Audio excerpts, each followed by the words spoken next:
special.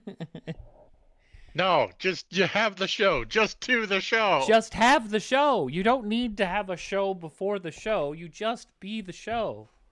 Well, how about the post-show show? No, Ah! just do it in the show. Put it in a treehouse. It'll be special. Nintendo, stop it. That's not how any of this works. Rassin' frassin'. Frazzle, razzle, frazzle. Rack-a-frackin'. Oh, I'm live. I'm live. I shouldn't curse like that. I'm sorry, chat. No, what about your say-so-ness? Bro, I'm an adult and I say fuck a lot. And I'm sure that a lot of people that hang out here understand that I say fuck a lot. So, and they're okay with that because they still come and hang out. So, you know, I don't think it's that big of a deal. I don't think people think I'm say so at this point. At this point. I forgot to get a pad for my medicine. I need to go grab one really quick. But we're here. We're waiting. Live show. 30 minutes. What are we thinking? Okay. So we went into State of Play with like zero expectations and got absolutely blown away by some insane announcements between the Tactics re-release and Marvel Tokon and Pragmata finally being an actual thing coming out next year, which, let's be honest, no one thought was going to happen. A game announced in 2021. 2021! Finally got an update, because we haven't heard anything about it in like 2.5 years. It's crazy.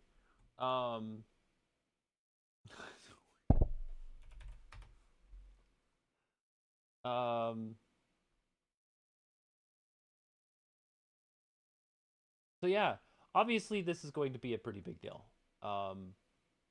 Whether or not we are going to get something new, I already know that Mecha Break is going to be here. They've been tweeting about it all week. So I'm excited to see what Mecha Break has to say. Hopefully it's a release date. Because I've been itching for some dunking.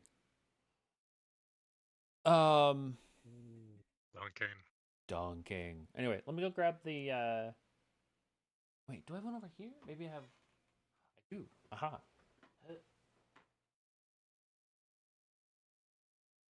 Hi, you.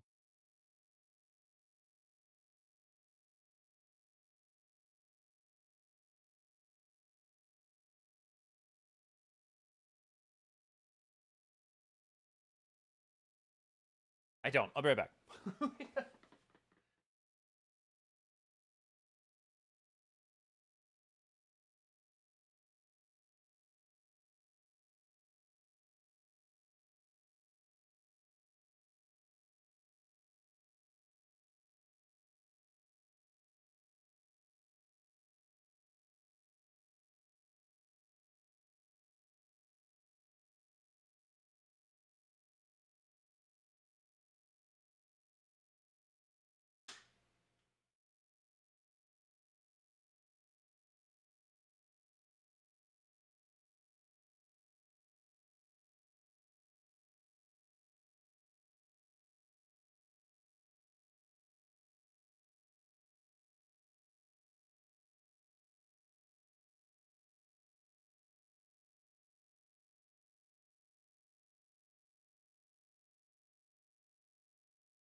All right. So, I don't want to use the word expectations. I want to use the word hope. What do we hope has a chance of actually showing up today? Because Sony already started off pretty fucking strong a couple of days ago.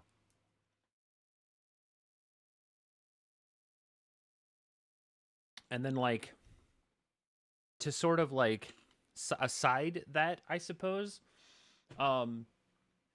Xbox is doing their Half-Life 3. Stop. Real games that actually exist. Um,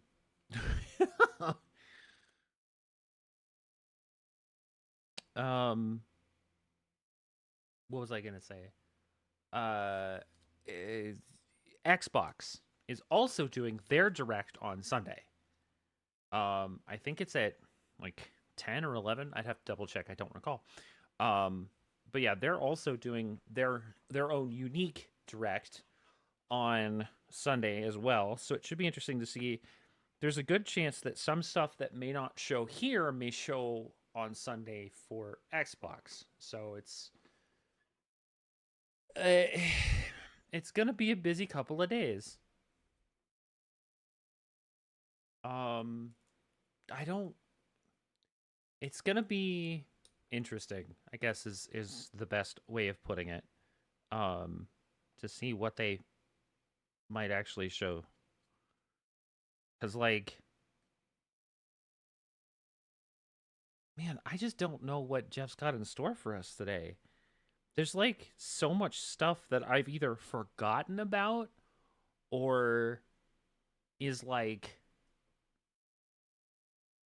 has been hidden for a while that may like I guess I'd like to see more stuff on Blade because they showed that a while. I think it was last year.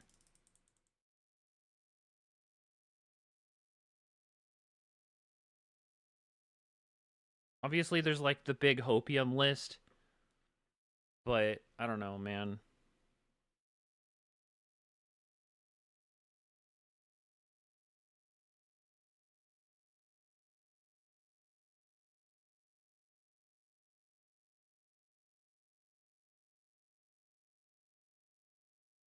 There's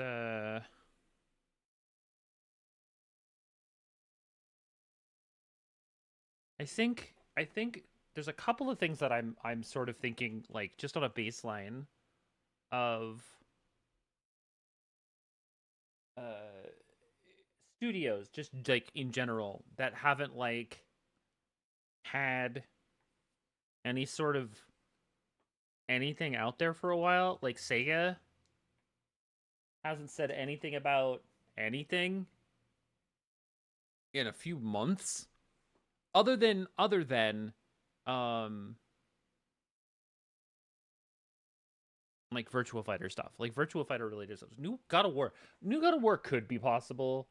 Honestly, it's to be fair, I think they're so focused on Ghost of Yotei right now that I don't think that's gonna come anytime soon. I think we're gonna release Ghost of Yotei and then we'll get a God of War announcement. Um, honestly, I think it's a lot of people were also thinking, "Oh, new Last of Us." Blah, blah, blah. I know again, like Ghost of Yotei is their big push right now. So any other major first party stuff, um, if they do announce a new God of War, I think would be in direct competition for Ghost of Yotei, honestly. And like, don't get me wrong, like Sucker Punch can hold their own when it comes to that sort of stuff. I don't see them as having any sort of um impossible to beat track record. Like they're gonna have no problem holding Ghost of Yotei up on its own if a new God of War is announced. But at the same time, it's also like, are they ready to show anything? That's the real question.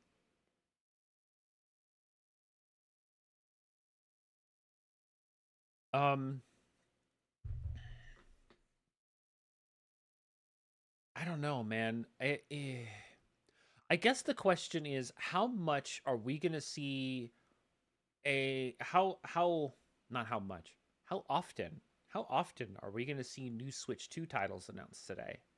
Like, are is Nintendo going to announce anything here, or is Nintendo going to drop like shadow drop a direct sometime next week? Because as of right now, they're the only ones that don't have anything announced in terms of a direct, because they just did one 2 months ago, 3 months ago at this point for the Switch 2.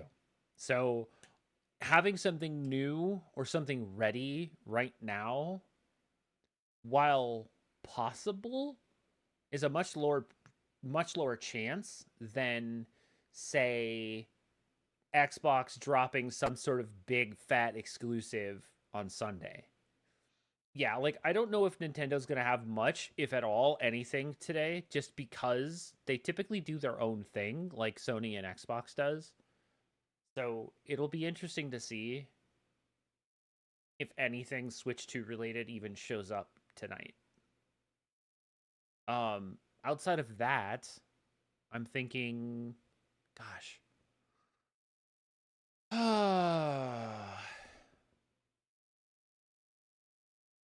They did Silent Hill stuff. Pokemon got announced. I mean, we could get something if we get anything fighting game related. It's probably God. We just released Elena too. It may not even be Street Fighter.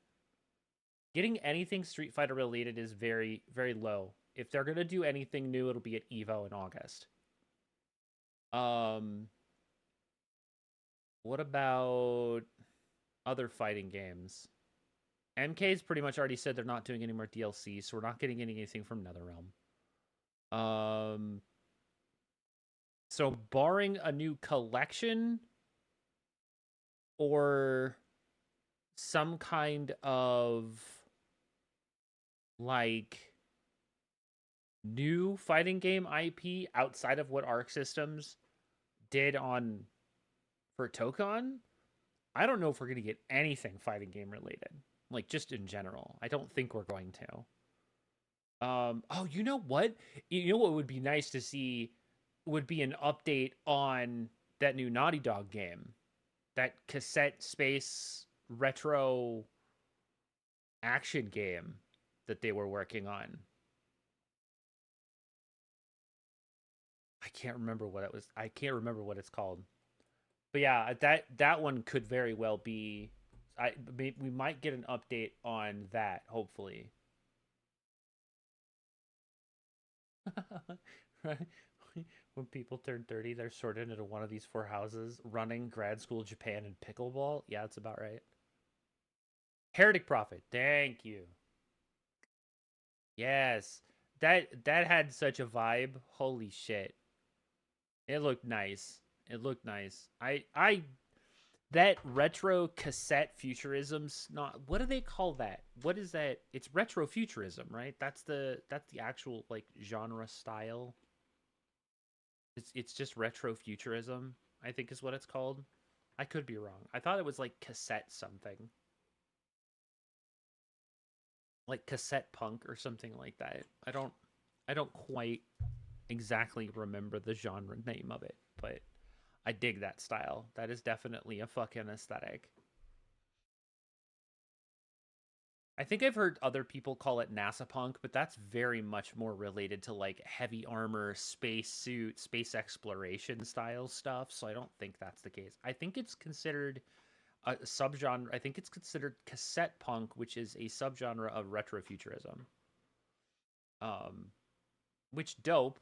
My biggest issue with that though is that so much of that genre is so heavily baked in generative AI right now. It just makes me fucking sad because I look at it all and I'm just like, this is really cool. I wish somebody had actually made this. But it's like 90% Gen AI, and I'm just like, oh, I hate it here. Because it never flows right. It just looks janky and bad. And I'm just like, y'all need to just pick up a pen and draw it on paper, man. Come on. With the amount of time that you took to just figure out what you wanted to prompt it to do and then edit it like 20 times, you could have just picked up a pen and paper and drawn it in 20 minutes. Like, I don't care if it looks bad when you start. The more you do it, the better you get. Just do it, man. It takes fucking time to get good at that stuff. You can't just type a bunch of words and see what's going on. Maybe we'll get a Silksong update. I mean, we did get that thing at the Nintendo event where they were just like, hey, here you go, 2025. So maybe we'll get an actual release date. That'd be cool. Um, so many games we thought were dead in the last 3 months have just popped back up as like, oh, hey, by the way, you forgot we existed, huh? No, okay, here you go. Sick. So we didn't actually get like a pre-show at 2:30 they're gonna start it at 3. Hopefully they just go in and they don't pre-show. I just want them to just get into show. That would be cool. Because a lot of them have started, like, a lot, like, even Sony, when Sony started the state of play, they didn't bring a dude on, they didn't lead in with Sony nonsense, it just was straight into Luminous, and then it was just game, game, game, game, game, game, game. So, like, they understood the assignment. Geoff likes to talk because he loves to hear himself, and he loves to moan about Kojima because they are quote unquote best buds. How they're not roommates is beyond me at this point, but here we are. Um, roommates. I don't know. We'll see. Sick. My snacks are here. I'll be right back.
Okay, I am back with snacks.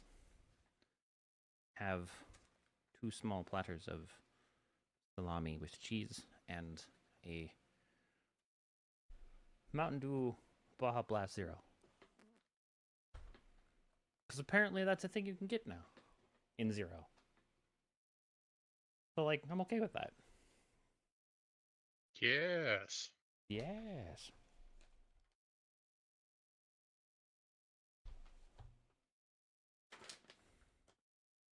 What's this one? White cheddar. Ooh, I didn't realize it was cheddar. Oh, the other one's Gouda. Oh, it's quote unquote natural Gouda. Oh, no. What is that supposed to mean?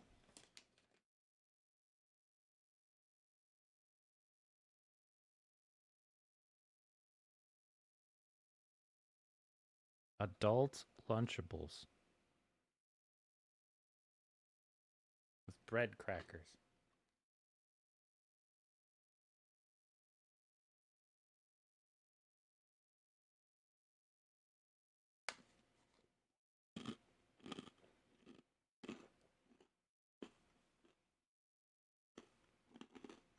Bro, that's hella crunchy. Oh my god. I wasn't expecting it to be that crunchy.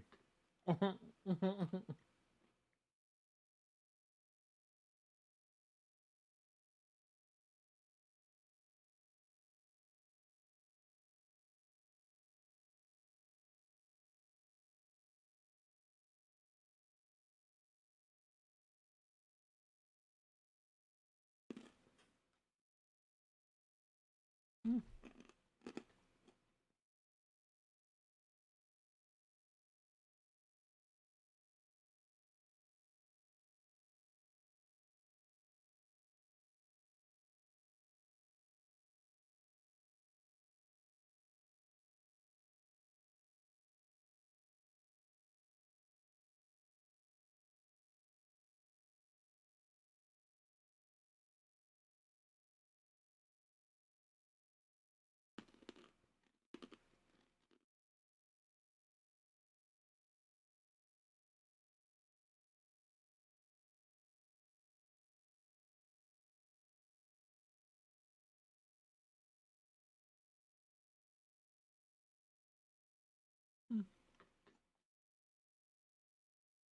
Not bad. It's not bad.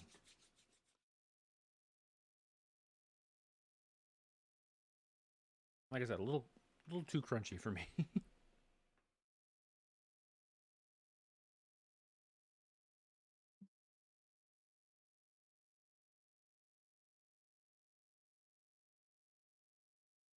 Oh, I haven't had cold Mountain Dew in ages. Holy crap. Oh, that's good. What else can I think about? Hmm.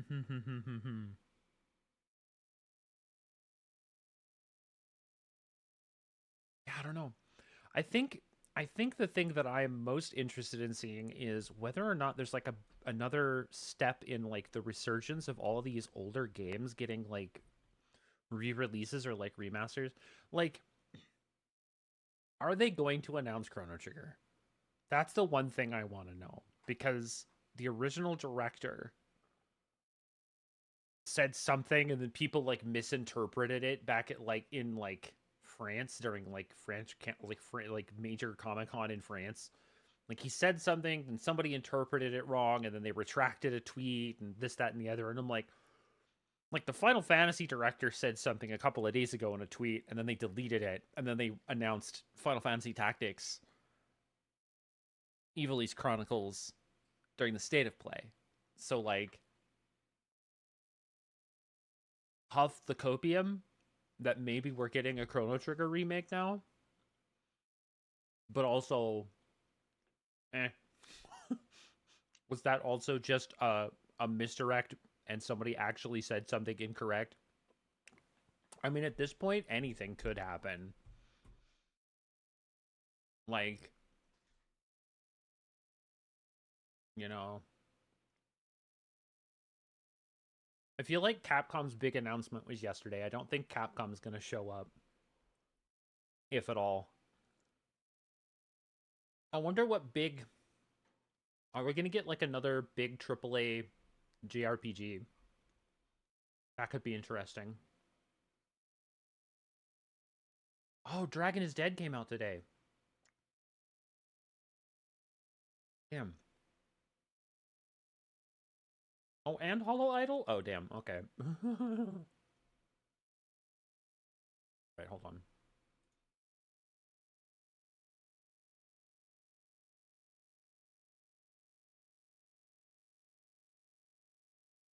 Yeah, Dragon is Dead is like a dope Metroidvania platformer, but has like really precise dodge timing in Windows for like attacks and stuff.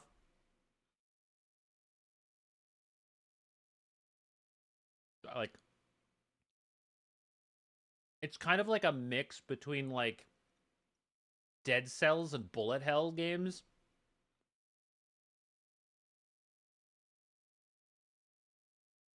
It looks really cool. I'm actually really interested in it. Um, let's see if there's anything else. Oh, Rune Factory Guardians of Ozma came out today. Actually, no, it came out on Wednesday, but that's cool. Um, there's also this other there's this game that I saw a couple of days ago, back at the beginning of the week, called Cyber Knights Flashpoint. It actually looks really interesting. It has RPG elements, but it also had like I mean, I guess the easiest way to put it is it's cyberpunk XCOM. It's less modern and more future, very heavy in the cyberpunk, with like the biomechanical and the like cyberware and the armor and stuff like that. But you can generate every character you pick up. So every character could be completely different looks wise, and then you can kind of build them out, with like randomly generated characters that you create as you're sort of building your characters for your squad. But it plays very much like XCOM 2. Um, yeah, yet another random thing that I snagged on my wish list because it actually looks really cool. Also, just like XCOM, actually less like XCOM and more like Fire Emblem. If any member of your squad dies during a mission, they're dead, and you have to replace them with a new character. So it's got that old school Fire Emblem meets XCOM in a apocalyptic cyberpunk kind of world. So I'm interested. It's on my wish list. It's another game that just recently came out. I'm pretty stoked about that. I do love me some tactics games.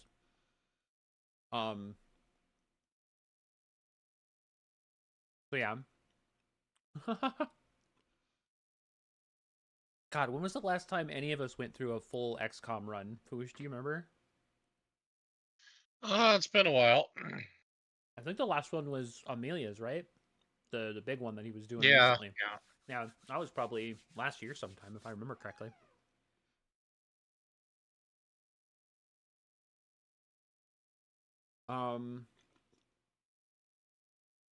Let's see what else like. What else is on Steam that like could be a company that I'm thinking of? Hmm. I'm probably wrong. It is a good possibility that Capcom shows up with Resident Evil. Resident Evil 9 was announced like a year and a half ago that they were working on it after the success of 8.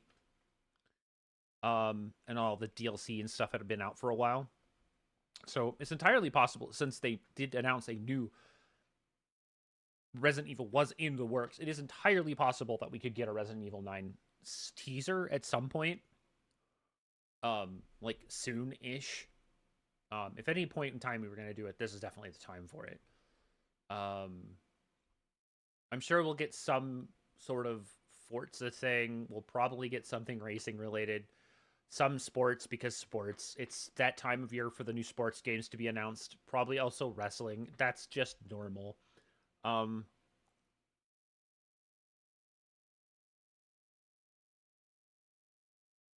Son of a bitch.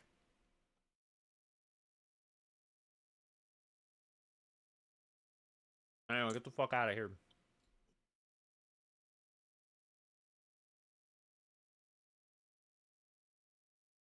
We love robots. We just don't love robots that are dumb.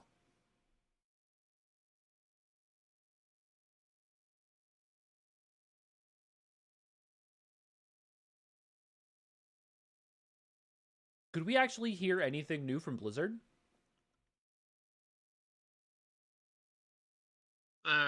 probably not. I mean, are they doing BlizzCon this year? Yeah, I don't know. They tend to be pretty tight-lipped about announcements and stuff, unless it's at BlizzCon. True.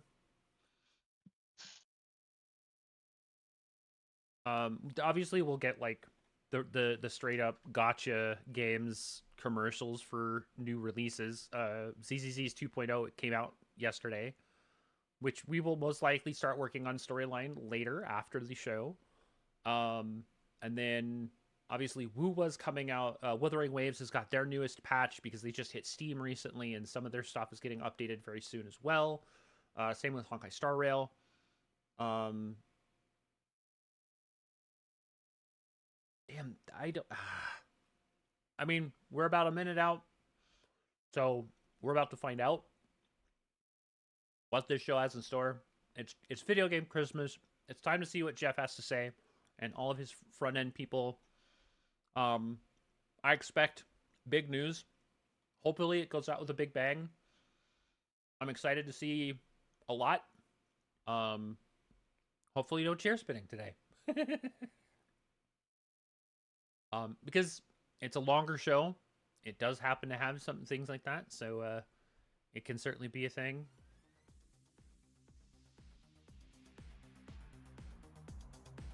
Hopefully, this intro theme doesn't get me copyrighted again later, because the one for the PlayStation event did, which I don't get, but here we are. All right. Event start.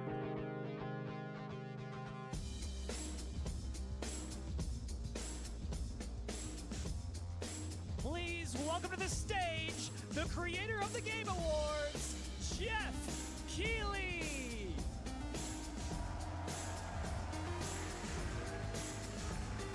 What up, Geoff? So no pre-show this year. That's actually kind of crazy.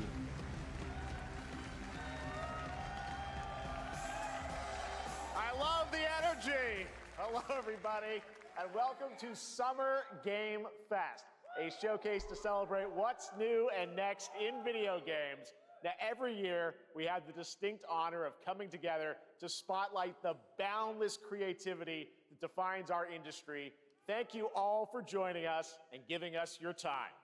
And special thanks to Dante. I was reading my feed this morning and saw that he canceled a date and he hopes I don't disappoint him.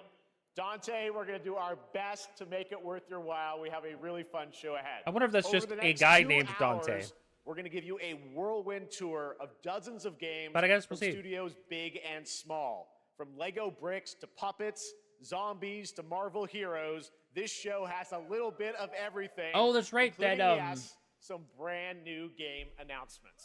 That pixel two, Gotta the have some of pixel those. like two Marvel character Now, on the before screen we beat 'em up dive into game. the excitement, let's take a moment to recognize just how dynamic our industry has become. Here's a look at the top 10 selling new games on Steam so far in 2025 by units, according Yeah, that's to about Game right. Discover Co. Lots of great games. Now, the list includes beloved franchises, but sitting proudly at number 1 with over 13 million units sold since February is Repo. Yeah, Repo has been groundbreaking phenomenal. indie I love game Repo. crafted by a passionate team of just 10 people at Semiwork in Uppsala, Sweden. Mm-hmm. Closely trailing it is Schedule 1 from TVGS, Yep. a solo developer in Australia. It's inspiring that these indie creations stand side by side with heavyweights like Monster Hunter Wilds and the Oblivion Night Rain. remake. Absolutely. Yeah, Night Rain's done really Now, let's well. also Deliverance applaud 2 is Claire definitely going to be Obscure a from game of the year. Sandfall. Okay. Okay, Sandfall. All right. They might get some nominations at the end of the year. We're not there yet. But it is a monumental achievement, earning the highest user Metacritic score ever recorded for a game, all from a team of under 30 developers who bravely stepped away from big publishers to forge their own path. One thing is clear. With digital distribution and engines like Unreal, today's most Yeah, Expedition innovative 33 projects blew the fuck increasingly up. emerge from outside the traditional publisher We still system. need to finish that. That's something to celebrate. But with more than Yeah, we've hardly even started it. 18,000 I know. games released on Steam just last year, more than double from 2020, the challenge now is discovery. And that's precisely why events like Summer Game Fest, our partner showcases happening all weekend long, and initiatives like the Steam Next Fest are so essential. These events help remarkable games, big and small, find their audiences. And hopefully, if you're watching this show, you'll discover your next favorite game. So, in that spirit, let's kick things off with a game from an independent studio who is thinking very big. In 2017, 4 developers broke away from AAA publishers to chart their own course. Today, they're a thriving independent studio of 30 creators. And what you're Wow. about to see is a powerful testament to what passion, freedom, and a small, dedicated team can achieve. Let's take a look at our first new game announcement.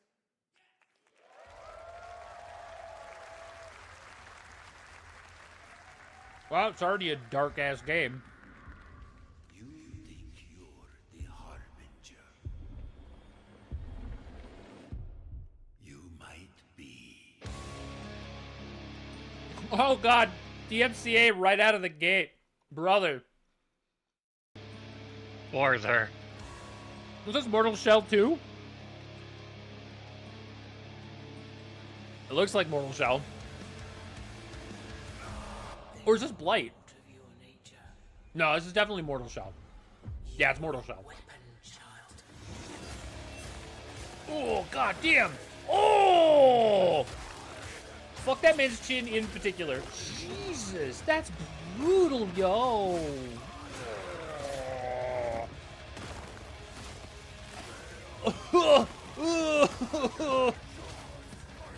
Fuck you, eel brother.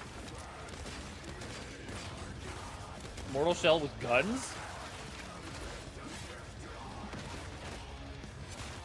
Oh. That's brutal. Until you fail. Ugh.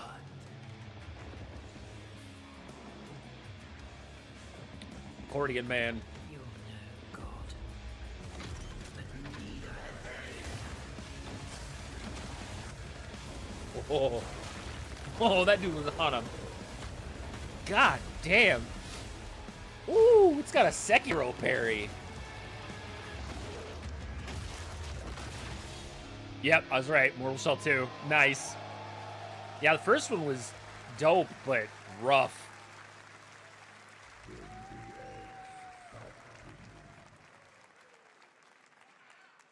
All right, didn't that look great? Well, we got I mean, lots that looked more to good. come, but right now, the end, the Nexus War, Galactus Fight, or even live at Risky Reels. Over the years, Fortnite has innovated with mass-scale live in-game events. And tomorrow, Fortnite doing is set to do it again another across Star Wars console, event, PC, I think. and phones. The I remember Death Star correctly. super laser Yeah. is charged Death Star. and ready to decimate the Battle Royale island. But there's still hope. You and your friends can join the fight. Here's the first exclusive look at what you'll be part of tomorrow in the brand new live event, Death Star Sabotage.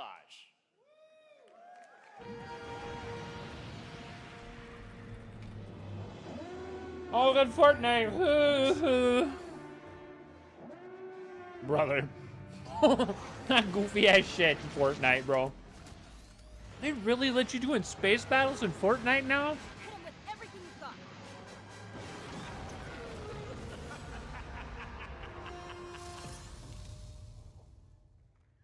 I mean, cool. All right. I mean, Think the that's Fortnite Jonesy. players are All right. fucking seething about that Right one now, for sure. It is an honor to welcome to Summer Game Fest a legendary game Yeah, it creator. looks pretty who's cool, set but to you know release it'd be his really latest cool? project in just a few short weeks. If there was With like each of his a games, he single pushes the player gaming story medium mode in where bold like, new you know, you directions, kind of played and through we the are game honored and to have him with us for stopped the a first looming time at Summer crisis Game and Fest in stuff. person.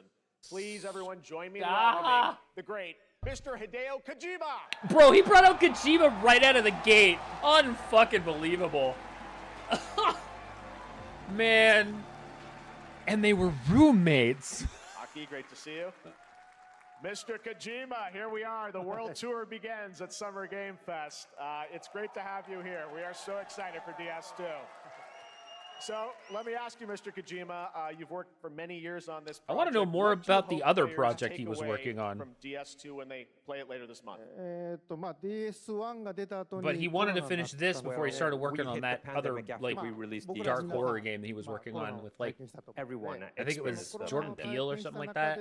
So I wanted to show something new connection after we faced the pandemic. So I want everyone you to think about that when you play this game. Okay, well, talking about playing the game, it's coming out later this month, but right now I know you prepared a special exclusive clip for SGF. Let's take a look at Damn, this. is it really coming out at the end of the month?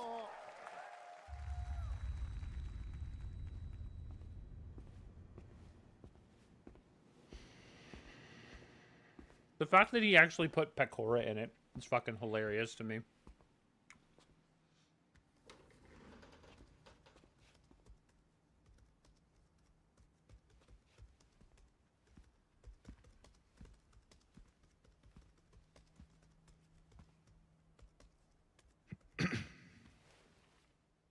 Welcome.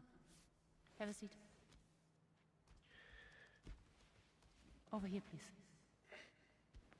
All right.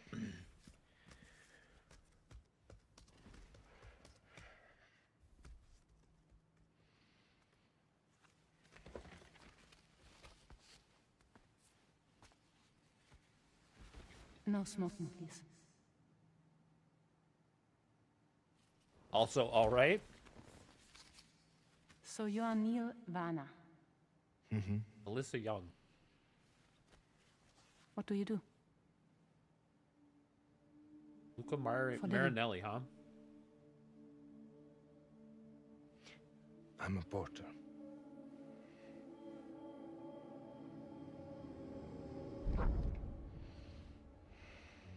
So thank you. We're good for the day. Okay.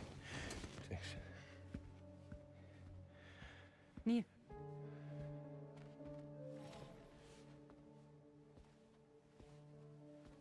What?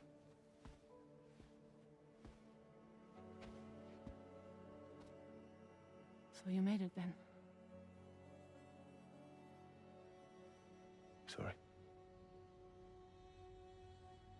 really don't remember me. Huh.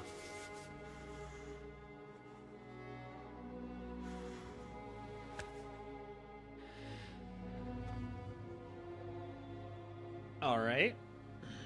The girl. You're alive.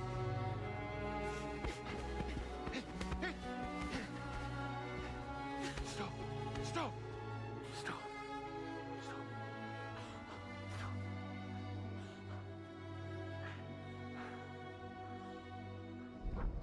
Fucking Kojima, man. So much mystery. Well, that was a clip from the game, a cutscene.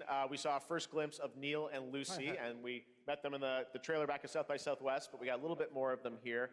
Tell us a little bit more about this clip and the characters of Neil and Lucy.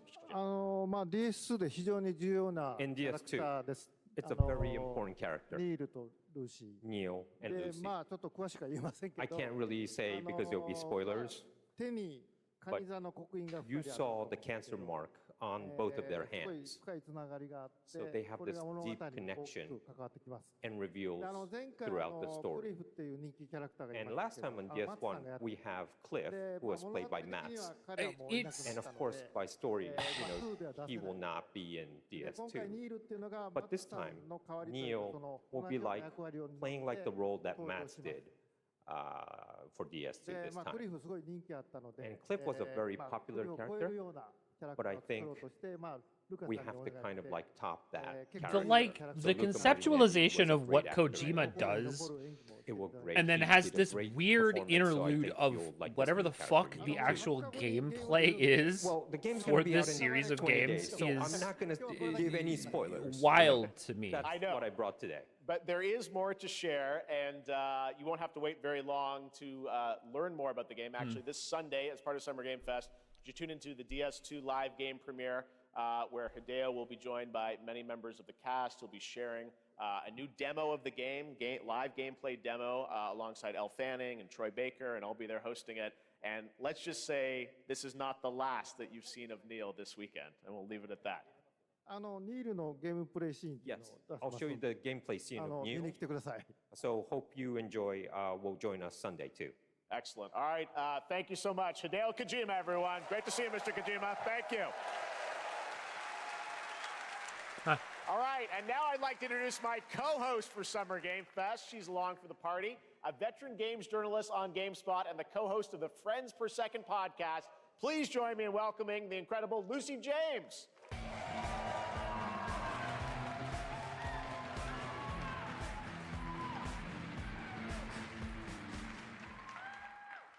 Thanks, Geoff, and hello, Summer Game Fest. I am so excited to be here this year. Thank you for having me.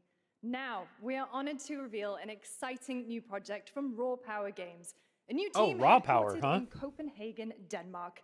Here, you can engage in intense combat, fight for land, glory, and legacy, and lead massive armies into epic-scale battles, as narrated by actor Tom Hardy. I'm sorry? Thou shalt not kill. So the priests tell us. So the Lord commands. But ambitious men do not listen. Raw power. I sought no war. Damn, okay. So is it a character Nor found action? me.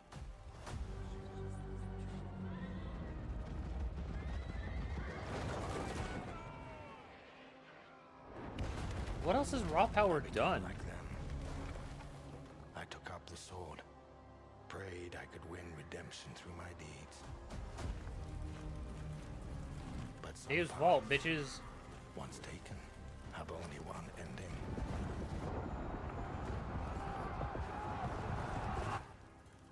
I shall find no peace. Huh. On this road, there is only death. I mean, this is all CG, so we have no idea what the game actually is.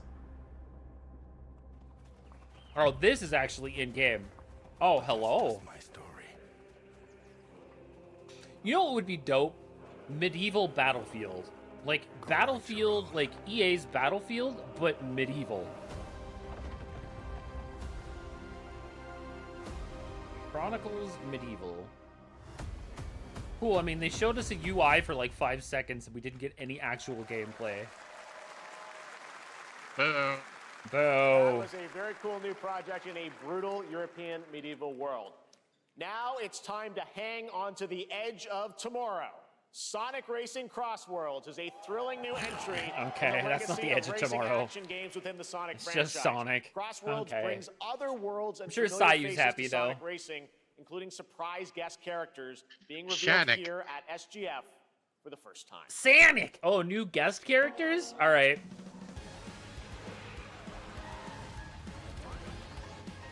Bro, sitting in your car. Introducing Keanu Reeves as Keanu Reeves. Keanu Reeves as Keanu Reeves and Shadow. I understand. I am the Eggman.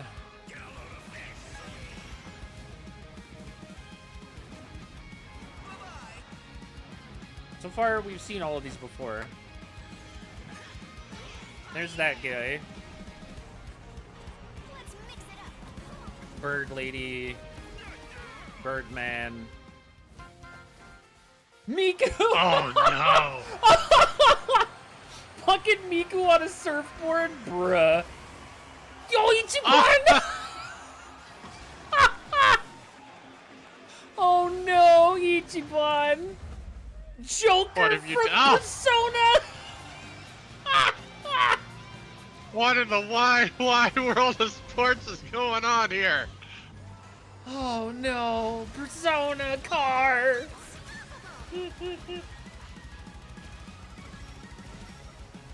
Alright.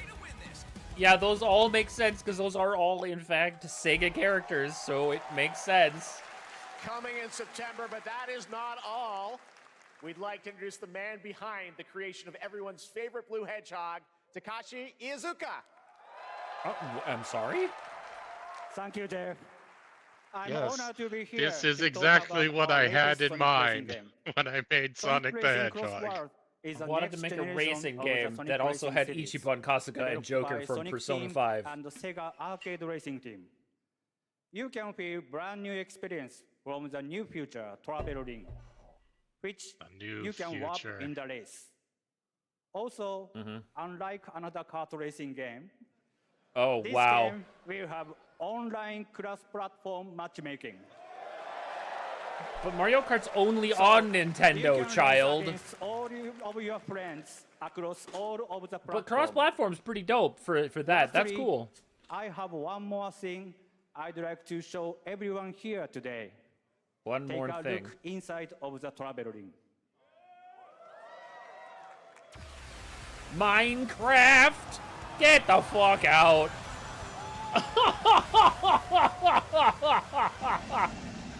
Okay. And then that happened. Sega and everyone else looking at Nintendo and going, middle finger, fuck you. That's all I want. Next, we're excited to reveal a brand new action RPG from Bandai Namco Studios. Embark on a journey across a dark fantasy world and uncover a vast story that eclipses time. I'm sorry? Bandai Namco? Code Vein 2?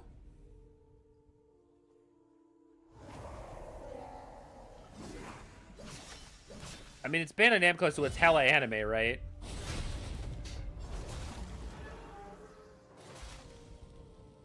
Is this Bandai Namco Devil May Cry? For some, Oh, that's creepy. Brother, it is definitely Code Vein 2. it wounds. Man put on the mask and got the claw. It promises only oblivion. Our hopes lost long Oh, that's ago. crazy. Yeah, it's Anime Souls, basically. But you, Dealing with weird wax candle people. you have the power to change all of this.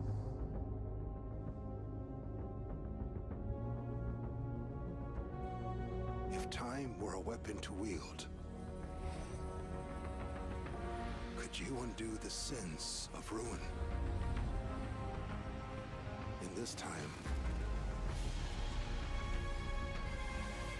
or maybe the next, you'll find how to save us all.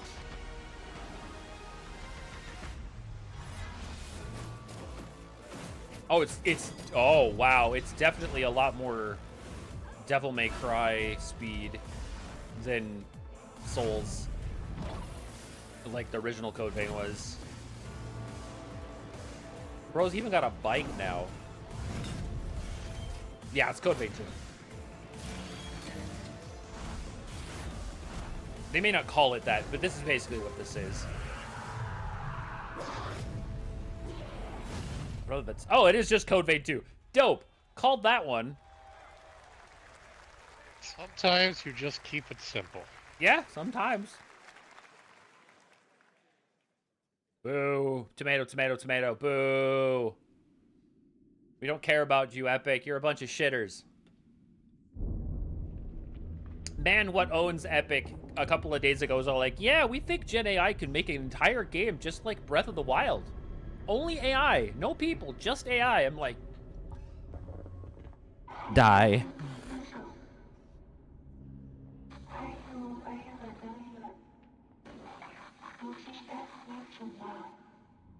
Because that'll never happen. Oh, it's like a twin stick. Cool. Cool, cool, cool. That's an interesting perspective. What the hell? Oh, hand. Ugh, hand. Get off of me. Oh, God, it split. Go deal with the creepy infested things. Have fun. Also, giant robots. And orb people. Ew. Ew.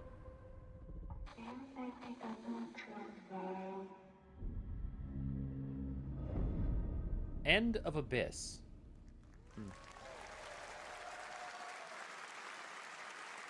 That was a very moody, interesting. cool new game. That was End of Abyss, the debut title from Malmo, Sweden-based Section 9 Interactive, an atmospheric action-adventure game. A sequel series to Made in Abyss. Game Store and consoles. Next, we'll step into the black and white world of rubber hose animation. Mouse? PI for Hire. Hey! Developed by first-time developer Fumi Games and published by PlaySide. Are we gonna finally get a release later this date? year. Here's a quick new look at the game and the reveal of a familiar voice. Eh? There's something rotten at the heart of Mouseburg. Crooks beware. Yeah, this game looks dope. In the house. There are those who have bent the city to their will. Dumb wise guys and fake cheese wheels. And Brother. those who do anything to save it.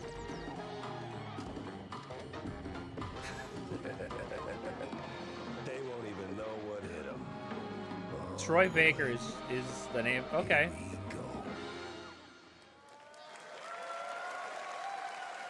Huh. Another role for Troy Baker. All right, that's not all from Cool, PlaySide. cool, Now cool. comes the announcement of another ambitious project from this independent Australian developer. We've been talking to them for a while about this project. We'll which make him builds on voice their act till recent he launches dies. of Kill Knight, Pretty Age of Darkness. much. But this takes things to a whole new level. It's a premium real-time strategy game built for PC based on one of the most iconic fantasy franchises in the world. Any guesses? Let's take a look.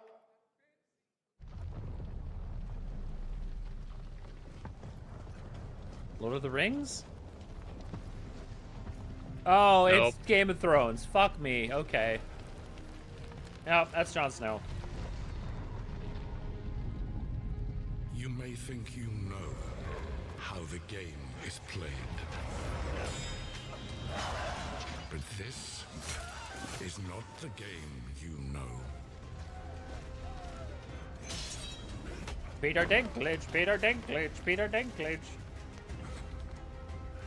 Look, it's Peter Dinklage, Peter Dinklage, Peter Dinklage, Peter.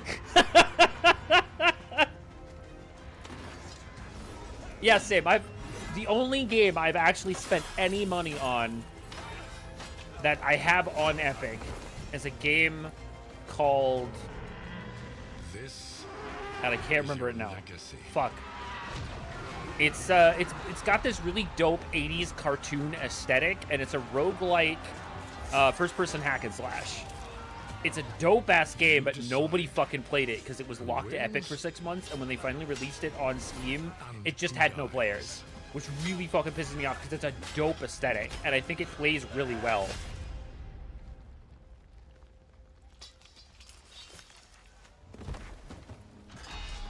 It's king of bullshit. Yeah, fuck them up. Everybody dies in Game of Thrones. Nobody's immune to death. Oh yeah, White Walker Jon Snow. Fuck that. Yeah, I've really barely spent any money, if at all, on Epic. I typically just get the free shit that I like. Game of Thrones. War for Westeros, huh? War for Westeros. I mean, that's cool. It's an RTS, so... I would like any gameplay. None. Zero. All right, now it is time for the global reveal of an FPS action adventure. If it's coming out next year, you should be sorry? showing gameplay. FPS RPG? The great Silkovsky once said, Oh god. one could count 1,000,000,000,000 suns in the known universe. Hands. So why do we deny other We're intelligent just... beings? Oh, they're just 3D printing an orca. If I... they were out there, they would have Touch. visited Earth. Touch. Big, was that like a goop dog? Is this fucking My answer is, It's Atomic like Heart a sequel 2? to, yeah. but time has not come yet for this. Brother, the first one was trash. The dawn. It is! I hate it here. The era of atomic heart. 2. I mean, it looks better. It looks better, at least. Having a DFCA! Audio jungle, audio jungle, audio jungle. Audio jungle.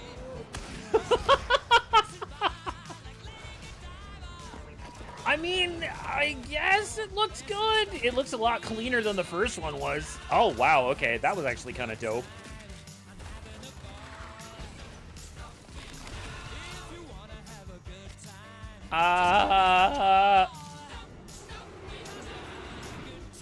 Bro, brother's coming out of his fucking tombstone to fucking shake me for money. Hate it here. I'm just gonna mute it for the music. Like, yeah, damn, ma'am. Hello? Anyway, Goop Baby in a jar. Stop putting the Goop Babies in jars. Jesus, what is this? Hey, yo. Creepy. Like, I will admit, this definitely looks a lot better than the first one. The purpose of this trailer was to put as many different gameplay footage from different games into this trailer. Yeah. And then see if people would notice if there was a difference. Oh yeah, there definitely is a difference between what we're seeing and what the game, quote unquote, gameplay is. Are they just trying to make this like Cyberpunk? Because I feel like that's what they're trying to do in this trailer. Also hugging. Yeah, that's fine. What the fuck was that? I guess. I don't know. Mundfish, like... I don't know, man. That's right. Atomic Heart 2 is in active development at Mundfish on Unreal Engine 5, a spiritual successor to the first game with a retro-futuristic world on a global scale. Is it really this time, just there's a greater emphasis on not RPG elements and player freedom. a sequel? But that, believe it or not, is not all from Mundfish today. Eh? Okay. Is it recording? Yeah, it is.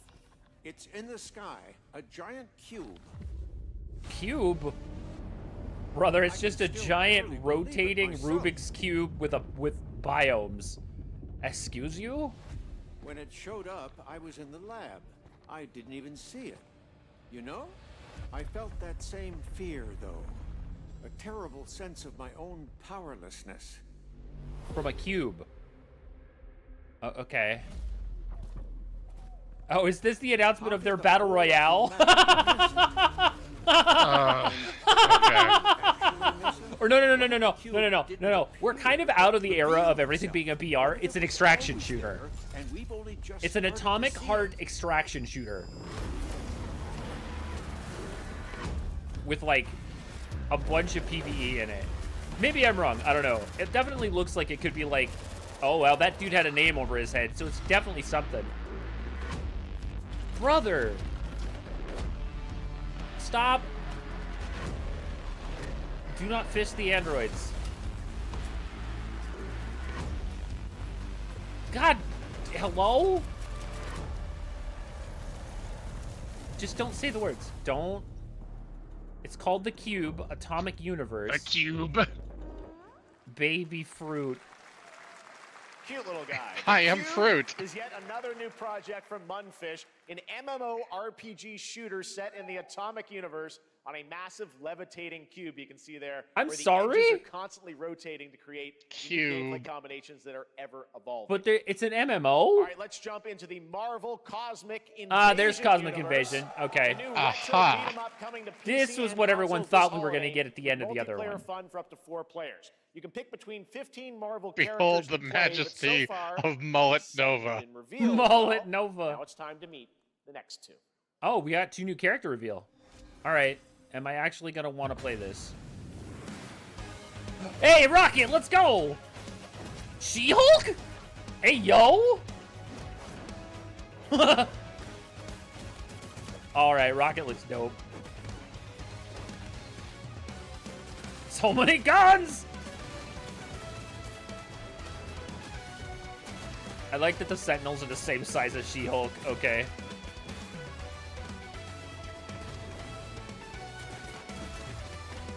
That's my only real problem with this. OG Sentinels were human-sized. Oh, that's true. They were.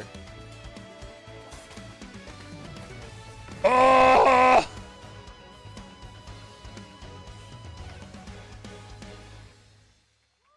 Yeah, I mean, Rocket in this is kind of dope. This isn't Huh? hell. Huh? Onimusha? Oh my world. What? No way! Holy shit, Onimusha? I was not expecting gameplay today. Oh, that was kind of dope.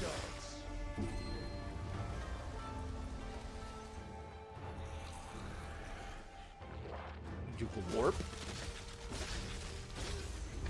Ah, perspective killers. Stream volume Whoa! up. Not enough. I need more. Pick your battle. Yeah, honestly, this trailer is a bit quiet. Sorry. Oh.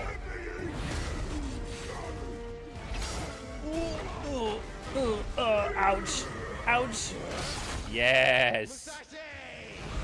Yes. The same thing, Musashi. But there's only room for one at the top. And it won't be a coward who runs from jewels. God, I already hate him. Never did work between us, did they? Kiryu-chan. He got that Majima vibe. Release year? Suddenly Jean Reno. Oh, hello. All right, cool. I mean, we're still 2026, so that's cool. That was a new look at Onimusha Way of the Sword, which we announced back in December at the TGAs. It is coming in 2026 and will be playable this summer at Gamescom. Now let's completely switch gears. You guys all know I love my puppets, and this next project is one I've been tracking for a few years, as a team at Sans String Studios is using Unreal Engine 5 to create an insane digital puppeteering pipeline. It's actually a thing. What you're about to see is running completely in real time in Unreal, and I cannot wait to play it. Here is an unexpected new game announcement that combines comedic storytelling and arcade fighting action. Check this out. So it's a puppet beat 'em up.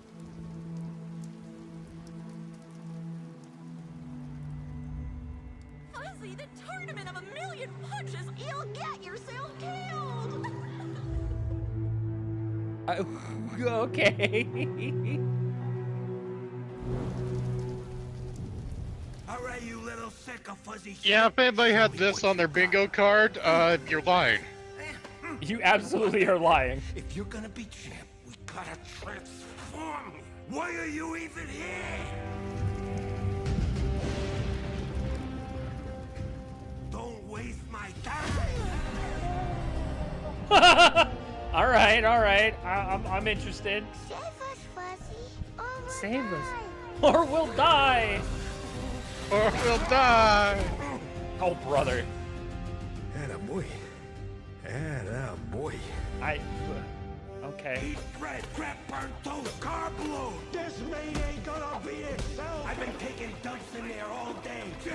Oh my god. Bro, it's just Puppet Punch Out. Holy shit.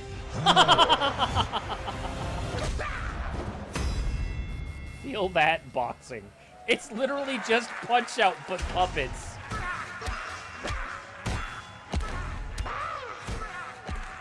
Ten out of 10. She-roll. 10 out of 10. It's literally just Punch Super Out, fun. but Gotta puppets. wish That's that, great. right? All right, well, okay. Next, it's time to see the Interesting. announcement of a brand new game in Deception We Trust. Is this An another ancient social white engineering castle game? deep in the mountains, lost to time and legend. Only the chosen find their way here. Gathered from every corner. Yeah, of this the definitely earth, looks like another social divided deduction yet style game. bound. Wolves and lambs, engaged in a perilous dance of wits, a game where truth is but a shadow. Enough Killer theatrics. Inn. I'll get to the point. Killer Inn is a murder mystery action game. Stop! The killers lurk elusively in plain sight. Kill someone, and a clue will remain. Hair, fingerprints, blood, clothes. The lambs scramble to find clues, one step closer to unmasking the culprits. Who is guilty will eventually come to light. Wolves win by killing every lamb. Lambs win by booting out every wolf. Such simple rules. But there's so much more to this game of murderous mystery. Complete quests to level up. Buy items with the gold you earn. Loot chests for weapons and armor. Steal items, blow up opponents, poison others, place traps, discover one of your own. And it looks like all of the different characters are like actually a character that you just create. It's like an actual, like, you create your character and then you're in it. This could actually be interesting. Deceit and deduction are your strongest weapons in this game of life Killer Inn or and Deception death. We Trust. Your invitation. Oh, it's a awaits. Square Enix supported game. Interesting. That was Killer Inn, a 24-player multiplayer game from Square Enix where you compete in a game of life or death using social deduction skills to win. All right, it's hard to believe this next game was first announced at TGA in 2021. Brother, Though it's it's been not a even- while, their recent tech tests prove that some things are It's not definitely even on worth Steam the wait. yet to wish list. I'm of course talking about Arc Raiders. This is one of the most anticipated yes! games of the year. Are we actually and getting we're release excited date? to share a new trailer which will tell you more about the mysteries surrounding the world of Speranza and the long-awaited launch date coming later this year. From Embark Studios, here's the world premiere of the release date trailer for Arc Raiders. All right. We would definitely been waiting for this. A bunch of people, like, I know that Ko and a bunch of other people that, like, a lot of us follow were in the betas for this, and they had nothing but glowing reviews of this game, so I'm actually really interested in seeing how this actually works and, like, getting a chance to actually play it, because it looks Let dope. your body settle into a slower rhythm. Clear your mind of all distractions. You don't have to walk this path alone. Surround yourself with resourceful friends.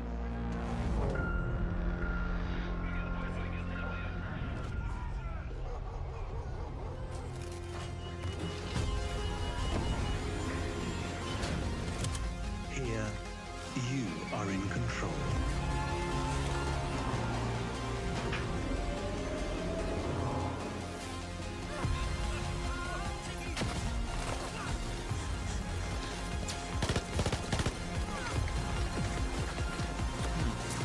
Can.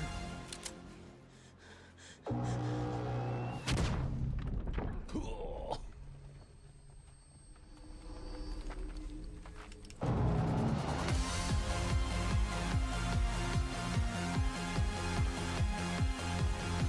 October 30th? Wow. That's actually a lot sooner than I thought it was going to be. That's right, everyone. Arc Raiders is coming October 30th, 2025 for PC and console. Congrats to Embark Studios. All right, Dune fans, now you can finally step onto the world of Arrakis yourself. Dune Awakening combines the survival and MMO genres with a thrilling cinematic story. It arrives on PC in just a few days on June 10th, but you can play it right now in Steam Advanced Access.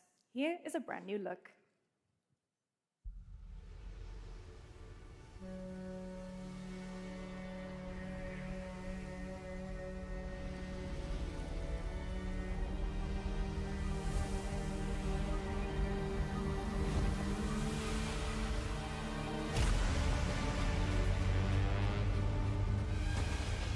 Four more days.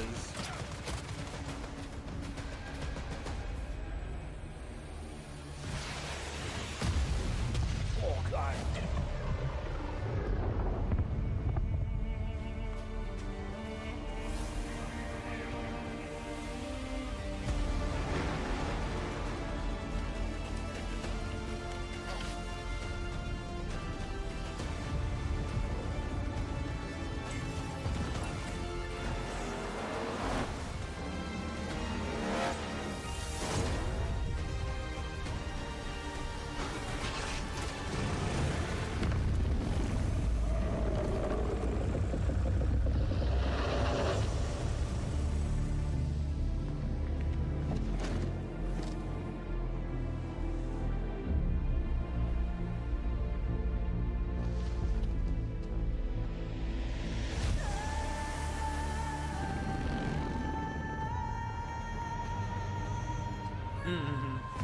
Yeah, the early access for this came out a couple of days, started a couple of days ago.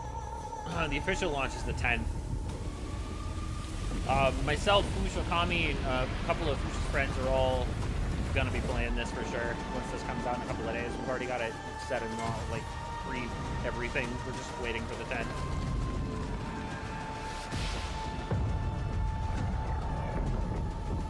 There just wasn't enough of us that were going to be available to do the early access launch stuff, so we just decided to decided to start it on the normal day.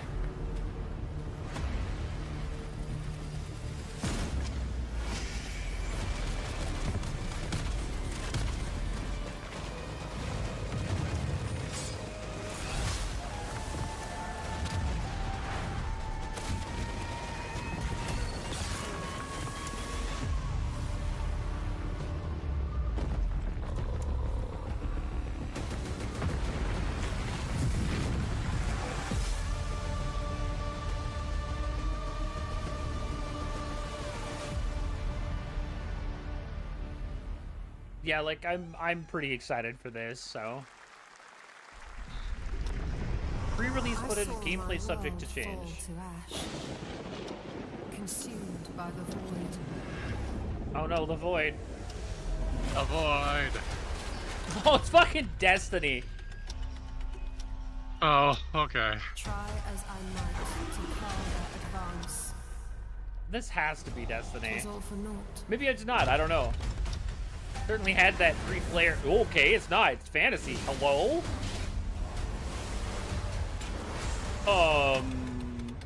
Interesting.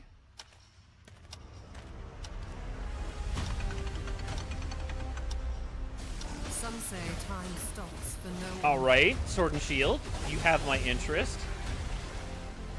Neither man nor god, living nor dead. Brother, that looked dope as hell. Archer looks cool. Look at that. Stop time. Fuck them up. It's our world, though. It's got, fantasy Destiny vibes. I'm kind of digging it. To save what remains of our broken worlds. Oh, God, gross. Take my hand. Oh. Return to the past. Chrono Odyssey. Awaits. Playtest on Steam June 20th through 22nd. It's a Kakao Games thing, so it's gotta have decent netcode. Oh, this is the, Wait, what? Is this Woowa? The true lead of the story. Yes, has Woowa, yet to Woowa. emerge. Yeah, this is Wuthering Waves. Whatever's coming next Yeah. will not be easy. I will never forget my cause. What is more compelling to you, sir? Just as he once came to me, filling that dark tower with light. Just wanted to fill your dark soul with light! What happened while I was out? So I hear you're looking for someone? It's just a cleaner The Genshin, victors show honestly. no mercy to the defeated. People here My biggest despise issue is just like the weakness, beginning worship strength, storyline and when it crave first glory. launched just couldn't hook me. Like it never just couldn't. The doubted characters are gorgeous, don't get me wrong. I'm merely curious. I'm just not interested in the story. End for Septimont this time. But yeah, their big update comes out next week. In the vessel. Oh, we saw this. Tiny. We saw this at the last big Nintendo Direct before the Switch 2 Direct. This one looks interesting too. It's got that Hollow Knight Ori vibe to it. Don't Yeah, come Mio, that's what back. it's called. Oh, they got a demo for it now. Dope. That's Mio Memories in Orbit, a stunning new Metroidvania platformer that has a demo on Steam you can play right now as part of Next Fest. What you're about to see next is a stop-motion co-op platformer where everything has been crafted by hand. Stop It's motion called is Out always of Words, dope. and I'm honored to show it to you today.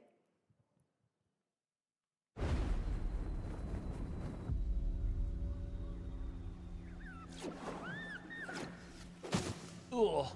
Ow.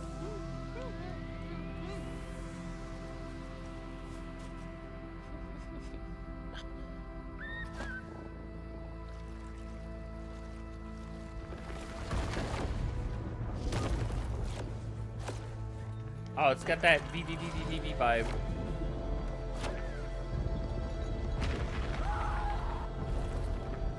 Don't you see? We can't. Come on, follow me.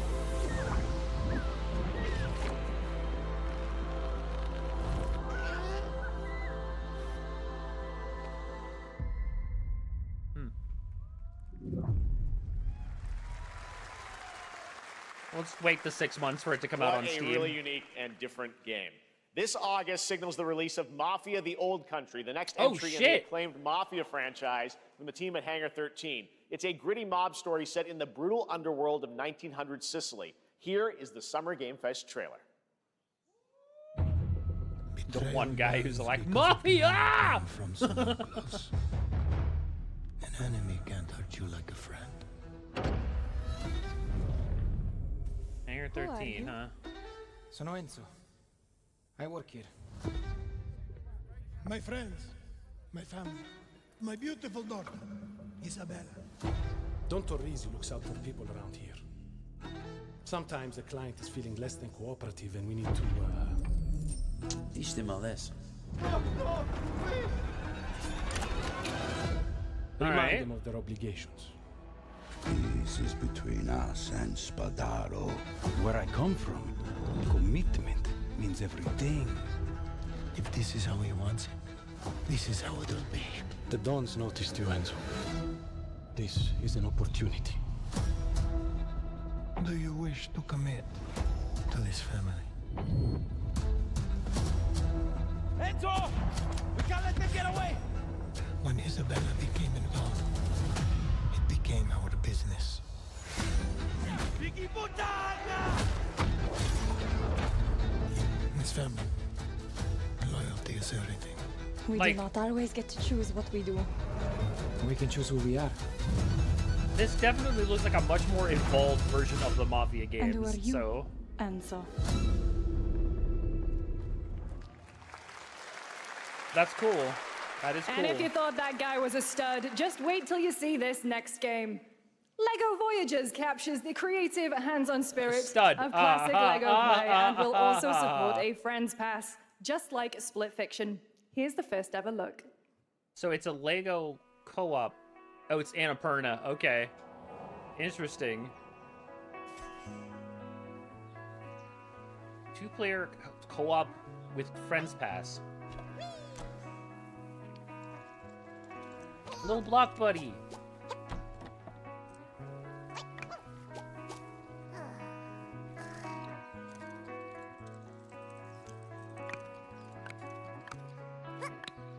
What?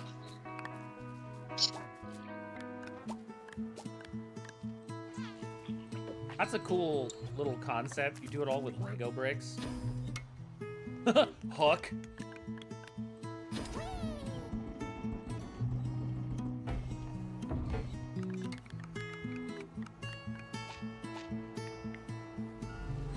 I feel like this game is a massive time investment. Massive. The amount of time it's going to take for you to actually build the stuff you need to so you can go where you need to go for the next part. Launch that rocket one brick at a time. Yup.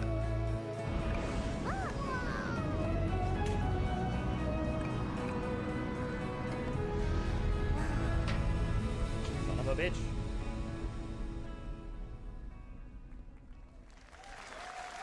I mean, cool. I'm sure there will be people that will actually be okay for. Hello, random person with a shirt on we haven't seen. I'm Carolyn Lawrence, voice actor for a few familiar faces you might have grown up with on Nickelodeon. Some with squirrel suits, thank you. Some with science smarts, and some with serious attitude. Nickelodeon has always been about wild worlds and weirder characters. And while I'm mostly sworn to secrecy today, I'm sorry, what? I'm thrilled to have a hand in revealing something that brings a lot of those characters together like never before. Nickelodeon All Stars you enjoy Brawl the first 2. look at Nicktoons and the Dice of Destiny. Yee-haw!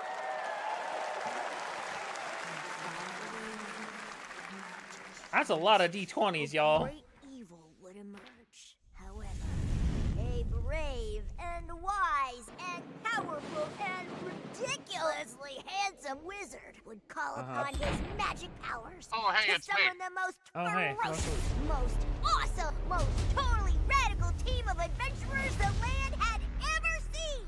They alone would be able to...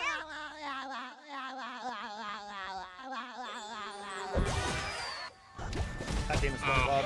Imagination! Go big, go burn! It's an ISO? It's an ISO hack and slash.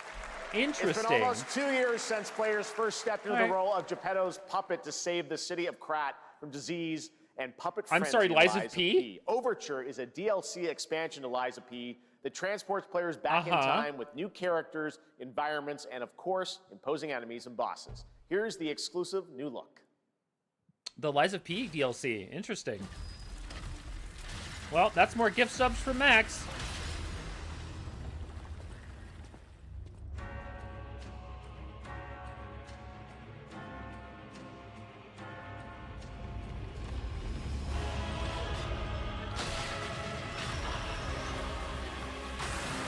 Oh, God, that's gross. Oh, Barnacle Man.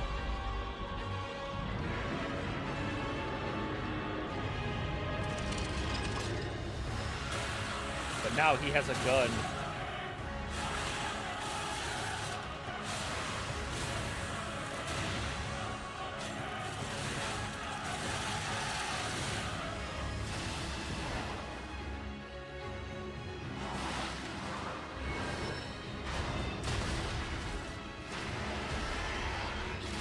Ugh, ooh, get off of me. Oh, the giant spine axe. Ow, ouchie.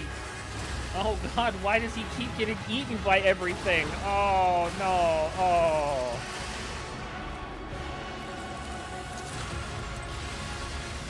Ugh. Release date? I'm sorry, Shadow Drop today? Yes, that's right. Overture All is right. available today Okay. across all platforms to play, so enjoy it this weekend. All right. Well, next we up, know the what Max small is doing video later. game publisher Serenity Forge, based in Boulder, Colorado, shared this game with me a few months back with a DM that said, Doki Doki Literature Club meets Silent Hill. Stop. That piqued my interest. Jesus, Stop. I think you might get a kick Stop. out of this announcement. Stop. I'll take I don't your want it. entire stock. Oh my god, DDLC means that silent. That seems. All right. Oh no, she's adorable and her eyes bleeding. I sit at the front of the dinner table where he used to be. Chairs empty, 5 plates full. Plates of food. Plates of tomatoes. Plates of egg. I'm not dicing it. You're murdering that tomato. Jesus. Plates of her legs. I'm sorry. Stop. Broken. Plates of flowers. Find the shotgun. Find the shotgun. Plant XXXXXXX. Plant beats. Plant whatever that is. Time remain. No, thank you. Everything is fine. Obey her mouth. Everything is fine.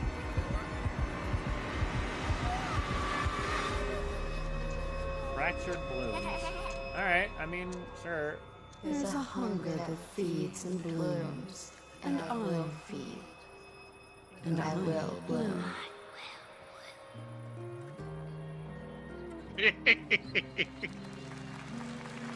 Well, I'm sure we'll get a chance to play that once you get it, Foosh, for sure. I wouldn't recommend eating those tomatoes. All right, NCSoft is expanding its Blade and Soul universe. Let's take a look at the rich lore and dynamic action in Blade and Soul Neo, just out on Steam, and Blade and Soul Heroes coming soon. Huh? Brother, Blade and Soul still has, like, running servers? I'm so shocked.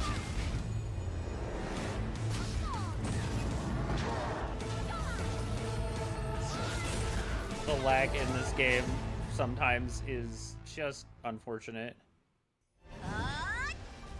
So this is the new one. Is this the gacha?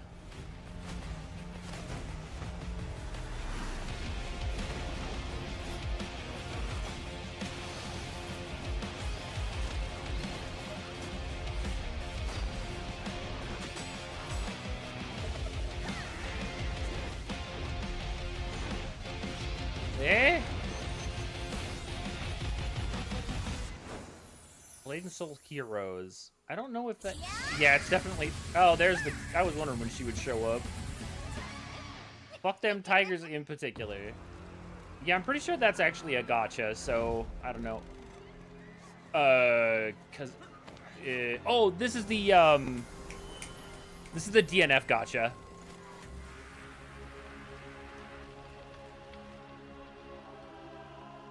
I'm sorry? The fucking dude from One Punch Man?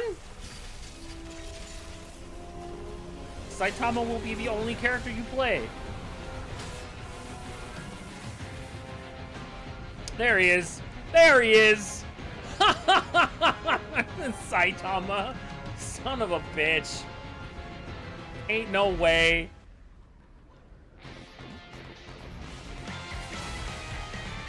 One Punch! Oh, it's Crystal of Atlan. Interesting. Crystal of Atlan is doing a fucking crossover with One Punch Man. Interesting. Alright, another... Oh god, 7 Deadly Sins? Oh no. What is this?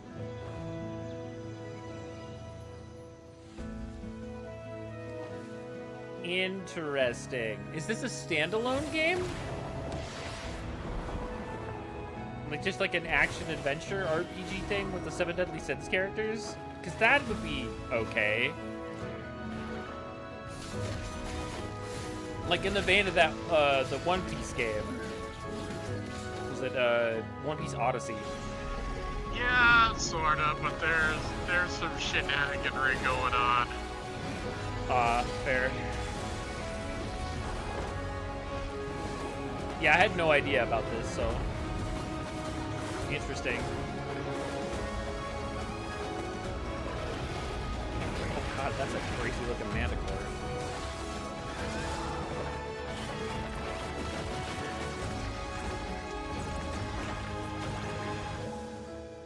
Because we've also got characters from the sequel series. Mm-hmm.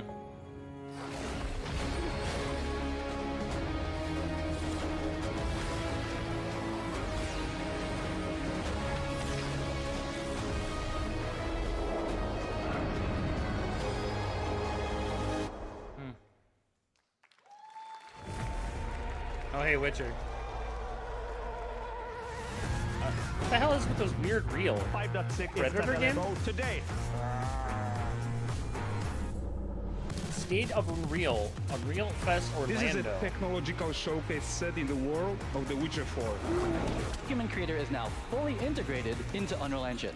You're seeing me live in real time. Squid Game will be coming to UEFN.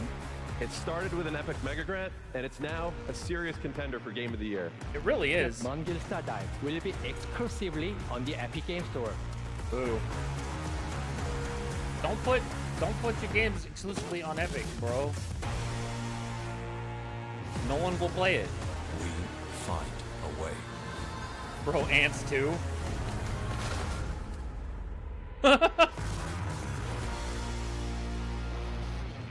I'm happy that you can get money from Epic. Take the money and put it out on everything. We altered the course of nature. Jurassic Park.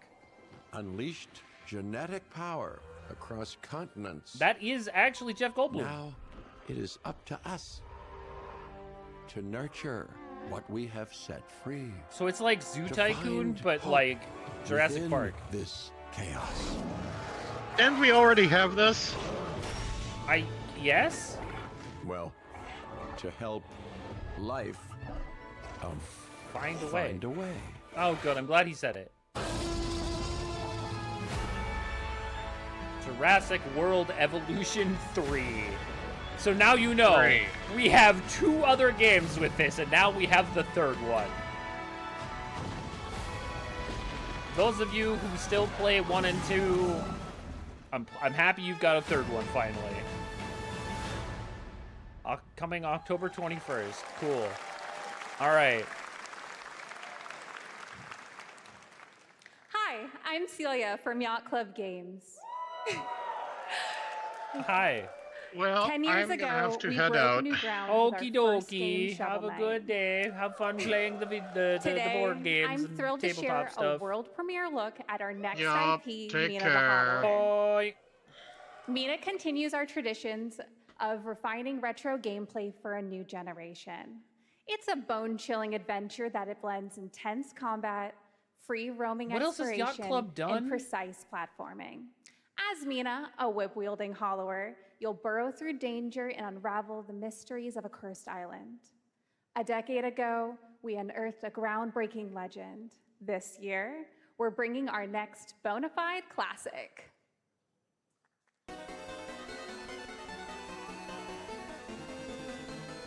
Oh, brother.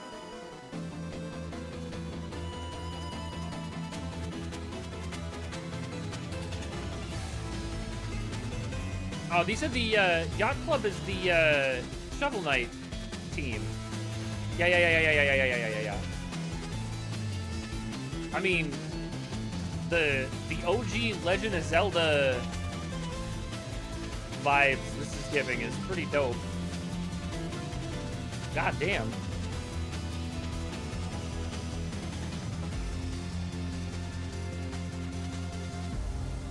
Mina the Hollower, 31st of October. All right, a lot of shit in October this year. Holy shit. All right. This is a special one. Our next game comes from a well-known developer that has done... Yeah. Oh, Kyle Bossman, everyone.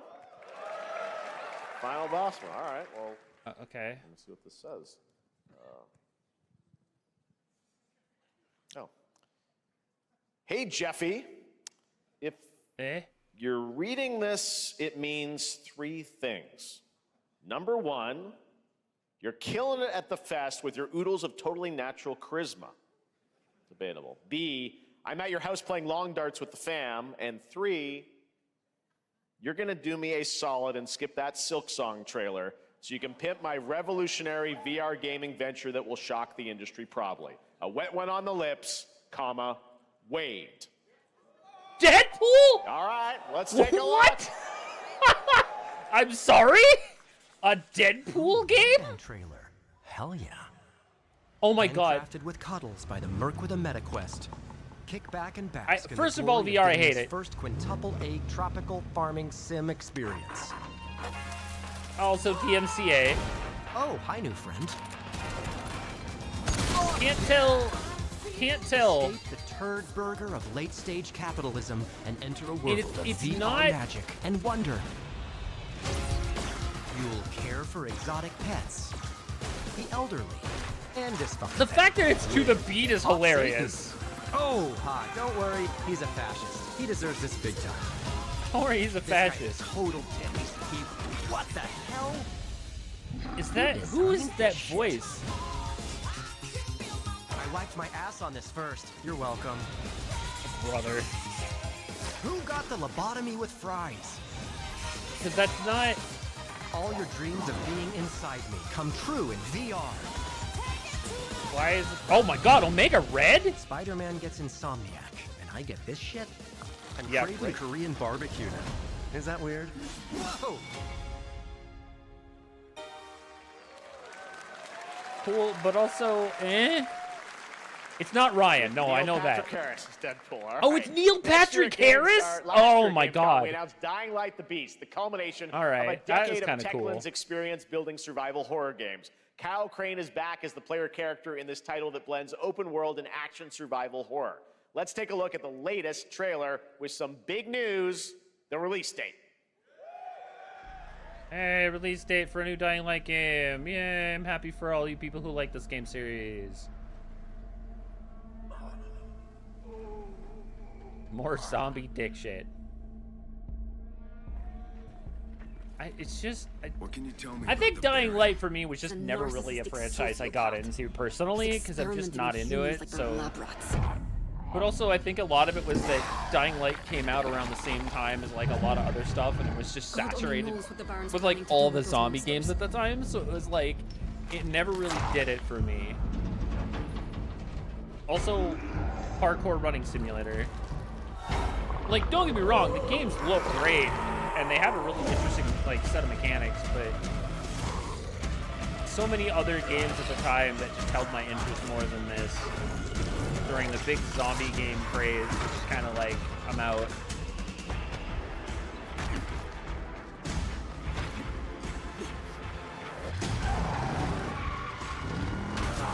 Oh yeah, running over zombies in cars is pretty great.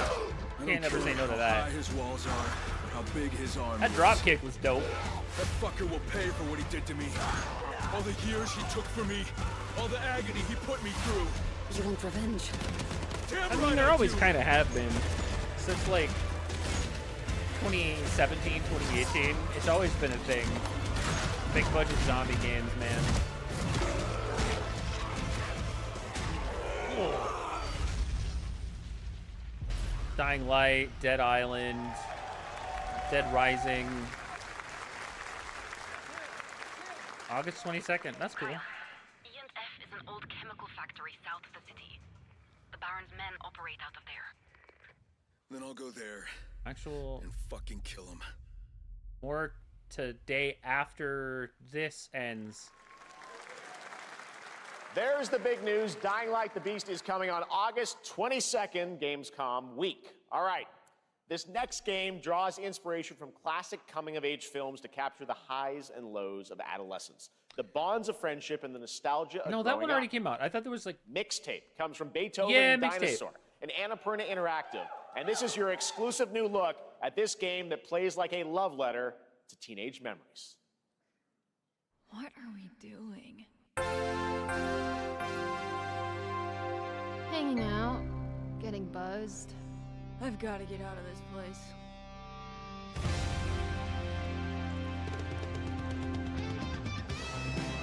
At the end of an era, Yeah, the when soundtrack in everything this is game about to seemed change, like hella it's crazy. time to look back on your greatest hits.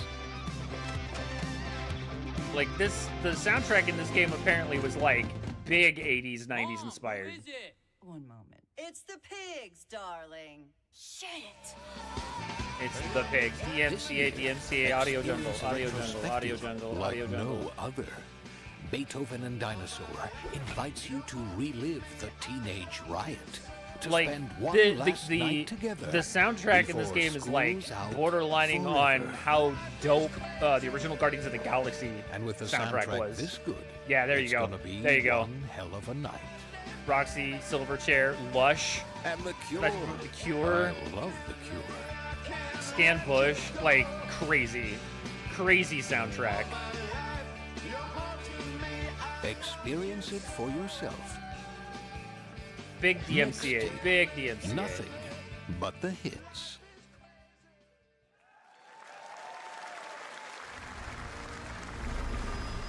Ooh, this is an art style. A beautiful Oh, world where harmony. what is this? A fish! Will you struggle Fish monk! until your last fleeting moment? Your destinies are sealed. There is no escaping them. That is why we must end you. Right here and now. I mean, it's an ISO. That's cool. Gorgeous. Take this. And just getting started. Let's put it into action. I mean, it looks cool. The surge of power. Is it roguelike? Savor each moment. Now. Is it get ready. roguelike or roguelite? That's what I want to know. Everyone, are you with me? Beef. We will live on in this world. No matter what hardships await. We fight for a future filled with hope. I mean, it looks cool. It's got a really, it definitely has an art style.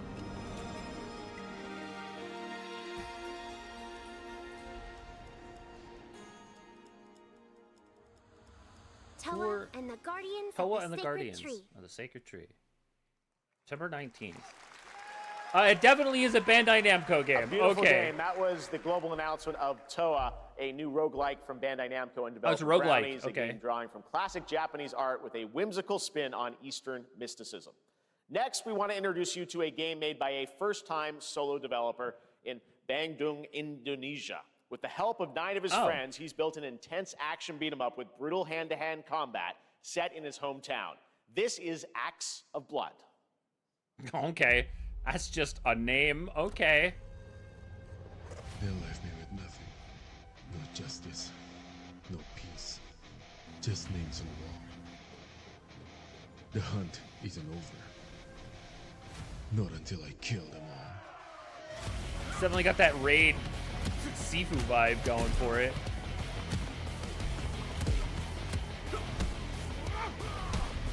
Ooh, that's a big man. Ugh. Oh.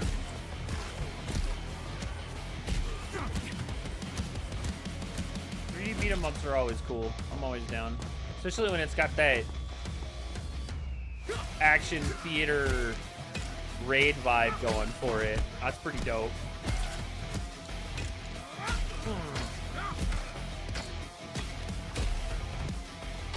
I actually enjoyed Sifu for what it was. It's just, it was a bit linear, which, I mean, obviously it's a beat 'em up, and most beat 'em ups are pretty linear, so. But this seems like it's got a lot more variety, so that's kind of cool.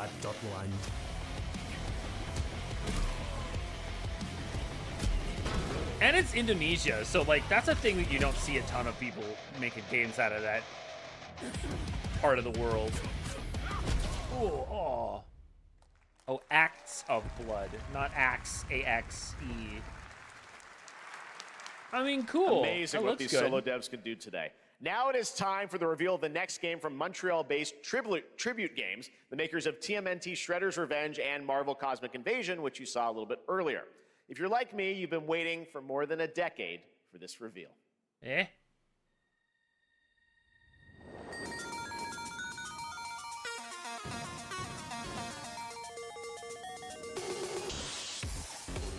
The vegans, the robots, and the demons.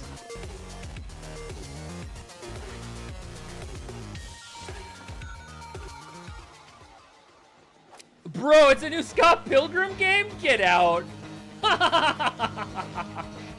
Let's go. Oh, it's even got a new one. Yes, it is. And it's got oh my god, I can't say the fucking name right now. Anamanaguchi.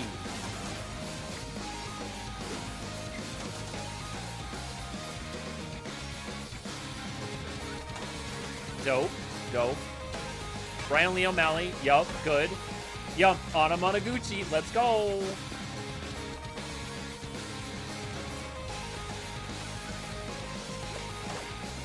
Yeah, we love Scott Pilgrim in this house.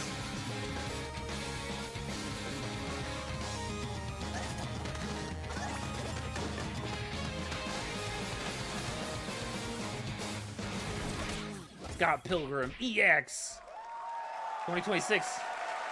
All right, cool.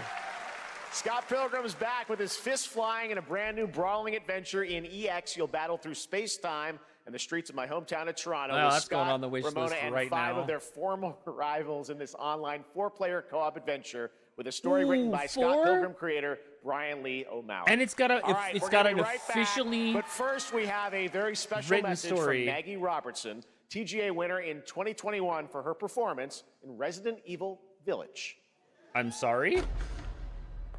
Ah, there you are. And she's the voice actor for Lady D. We've been preparing delightful ways to make you suffer. So enter the village if you dare. Uh-huh. We've slashed the price to be lower than ever for you simple little man things. Okay. Still thirsty? Worry not. you Mommy, sorry. ungrateful Mommy, wretch. sorry. There's plenty more fun to go around. Now cease this foolishness and make your decision. I mean, cool. Cool. Capcom sale. Yeah, I did see that this morning. Oh, the new First Ascendant update. I like this game a lot. My biggest issue is that, like... Yeah, ma'am. There's some issues with, like, how drops work right now. So, like, it's part of the reason why I kind of stopped playing. Like, I hope they fix some of those issues. Like, it sounds like they have been, because it sounds like this update's going to fix a lot of those problems, so I'm kind of excited to see what they do with it, but I'm so behind on this game.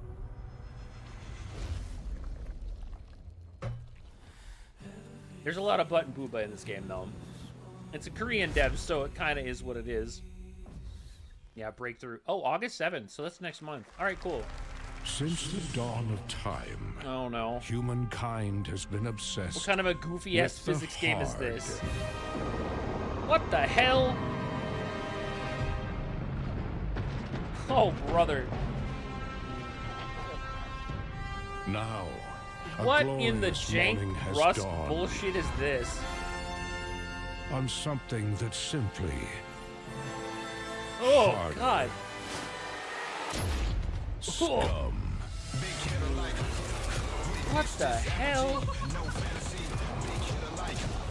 So it's a survival game. That dude was pissing on the stage. Stop! What the hell was that? Brother! Your hard just got harder. What the fuck? Scum full launch June 17th. Alright, I mean, if that's a game you've been playing, cool. Mind's Eye. Oh, it's the other IOI game. What are you doing here? I found me a familiar faces. Yeah, nailed it. Anyway, more DMCA! Audio Jungle, Audio Jungle, Audio Jungle. At first, I thought it was just broken synapses in my head. Keep your lens feed on. Audio Jungle, Audio Jungle, Audio Jungle. Brother, I hate it when they do this. They got a dope song and then actual talking in the cutscene stuff, and you have to just talk over the entire fucking thing because, like, if you don't, then just the whole thing gets DMCA'd. So it's like, fuck. Why are you people like this? Because, like, I'm not technically an official co-streamer, so I'm gonna get dinged as soon as I post this, which sucks. But, like, whatever. I don't make money on YouTube anyway, so for me, this isn't a problem. I know I've seen a trailer for this before, and I forgot what this is called, but this does look really dope. It's like a more action-y cyberpunk. It's activating. So like, is it just called Mind's Eye? Oh shit! Next week? Wow. Okay. Yeah. Okay. Cool. Hitman Cross Mind's Eye coming summer 2025. I mean, cool. All right, that's dope. Hi everyone, I'm Hakan Abrak, CEO of IO Interactive. We can't wait for you to discover Mind's Eye when it launches on June the 10th from Builder Rocket Boy and IO partners. And yes, you may have noticed Agent 47 will be contracted for a very special assignment in Red Rock City.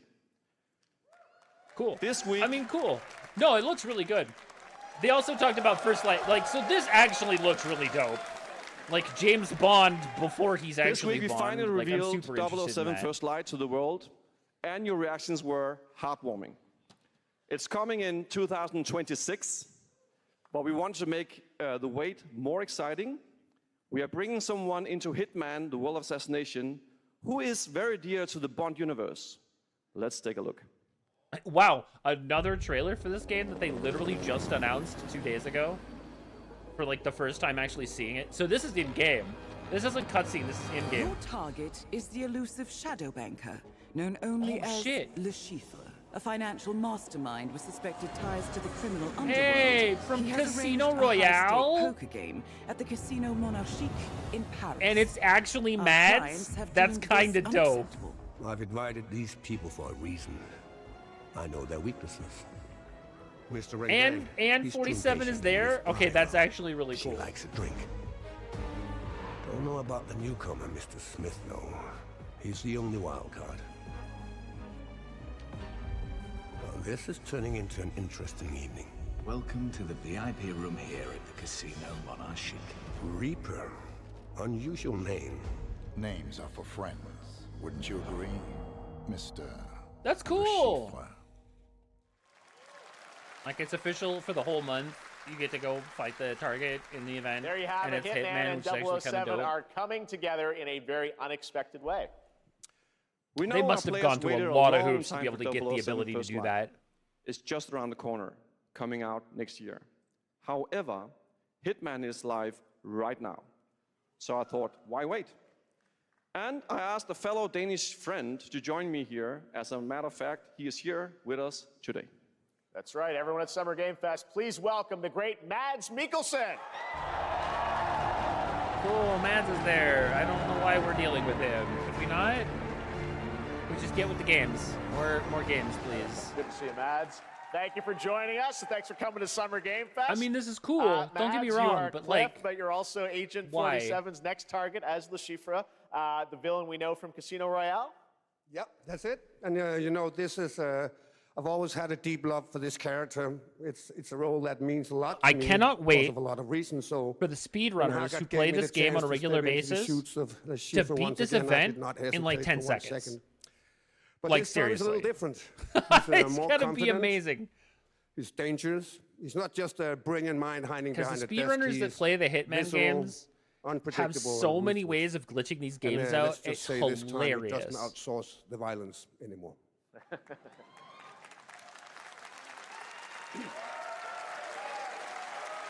That's the kind of stuff I'm always interested in seeing. So this mission I want to see what happens. In a casino in Paris. We want to make an homage to the movie Casino Royale while keeping surprises for our players. James Bond and Agent 47 have very different set of skills, and the mission will be handled in very different creative ways. Yeah, he's not going to beat me in poker. He's going to figure something else out. So I guess it is not just about the shot, it's about the bluffing around the table this time? Yeah, sure, exactly. It's the Chiffre is always like 2 steps ahead of you. He reads you before you read him, so it's a little like bringing a chess player to a poker game. No, we're just going to kill him with the homing briefcase. We built the mission to allow several paths, unexpected characters, appearances, and even custom poker mechanics. Wow, all right, well, when do we get to play this? That's the best part. We wanted to surprise you, so the team is updating the game as we speak. Le Chiffre, Elusive Target mission starts today in a few hours. For only 30 days, and if you play it, you will unlock a unique reward in 007 First Light. Amazing. I mean, that's cool. Don That Motz, is thanks cool. for joining us for Summer Game Fest. Appreciate it, guys. Thanks for Thank you having so us. much. Thank All right, you. great to see you. I don't think you needed to bring out Mads Great to announce stuff. that All they're right, doing now a here's thing. the But here we announcement of are. a new party game coming later this year that will delight LEGO fans, made with over 1 million LEGO bricks, 300 minifigures, and over 700 trillion minifigure combinations. I mean, cool Lego party instead of Mario Party. For a nail-biting competition. Bro, this is basically just. This is just Lego Fall Guys meets Mario Party. To collect the most golden bricks. But will you be helped by friendly krakens? Or hindered by evil monsters. Or get absolutely destroyed by Bionicle. Dragon, Ted. What about our amazing mini games, Ted? I mean, cool. If you're into Lego and you don't have a Switch, It's actually more like this would be not terrible. Whoa, that's a lot. Like seriously, if you don't have a Switch and you don't play Mario Party, but you want to play Mario Party and you like Lego, this is probably the game. anything. No hate here. It's goofy, but like, you know, cool. I'm not a Mario Party player, but like, that's basically what got all that and more that's cool. Lego Party. Like, no hate to Lego. Whoa, that is looking mighty tasty. Retail edition, which means physical. Okay, Wildgate looks dope. All right, next, a new look at a new team shooter from Dreamhaven and Moonshot I'm actually Games. really interested 20 in this. players across 5 ships venture into the most treacherous region of space, hoping to get their hands on the artifact. The game is called Wildgate, and the open beta starts next week during Steam Next Fest. Oh, And shit, we're also no very kidding? happy to announce the game will launch on July 24th for PC, PlayStation 5, and Xbox. Wow, it's Let's next see what it month? means to get into Whoa. some serious space shenanigans.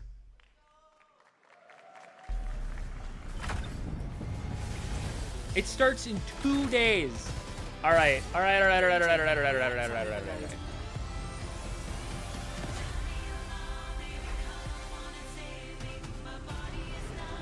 Yeah, look, this actually looks really cool.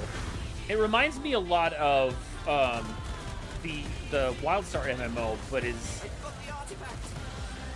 like a 5v5v5v5 team-based thing. This feels bad. Now their ship is flying. Oh, kaboom. Is that the artifact? Safe with me. This'll be good. Good thing that wasn't our ship.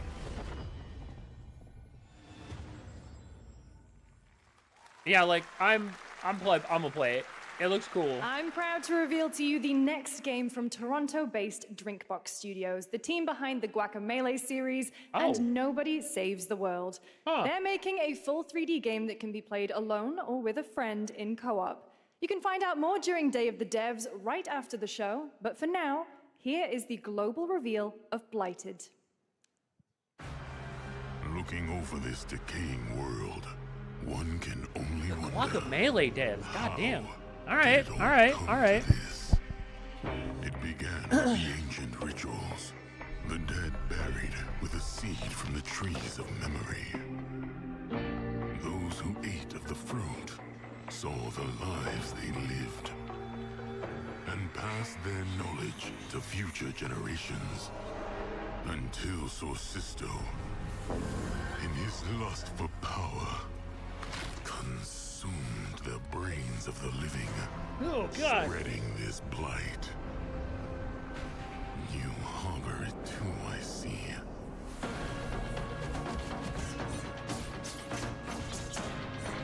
All right, cool. It's another ISO. I dig ISO perspective. Oh God, creepy no neck horse. Should you fall, pray the vultures consume you before the blight does. Kind of got the Hades vibe, honestly.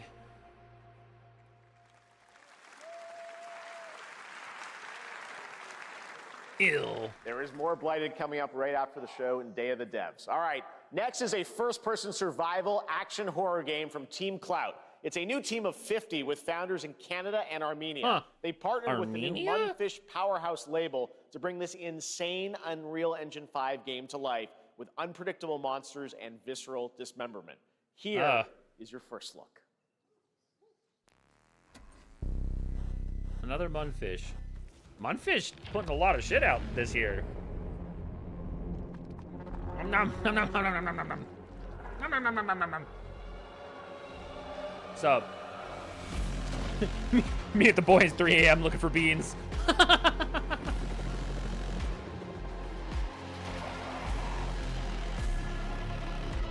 Damn, that's hella gross.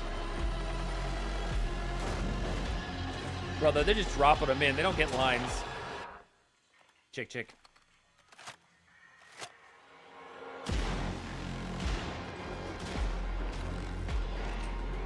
Oh.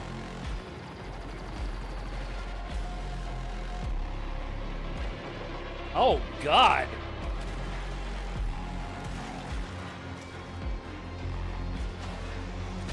Bro picked up the thing and he looked down at his arm that was blasted off. He's like, you motherfucker. Oh. God damn. Oh, God, creepy baby head. No, don't. Nope, nope, nope, nope, nope. Yep, nope, creepy baby, I'm out. I just kicked the fucking... Okay, that was kind of funny.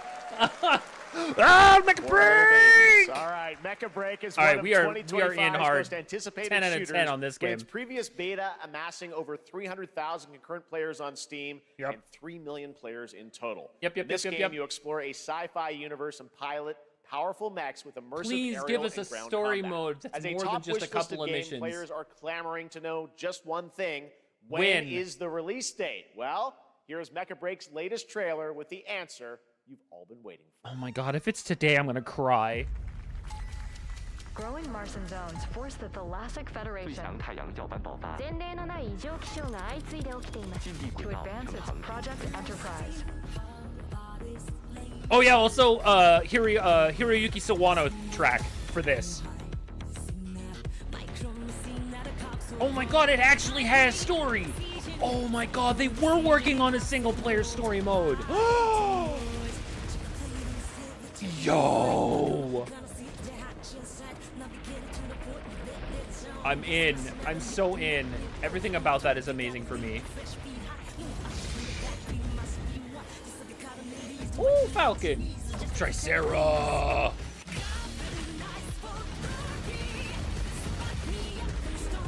Aleseness.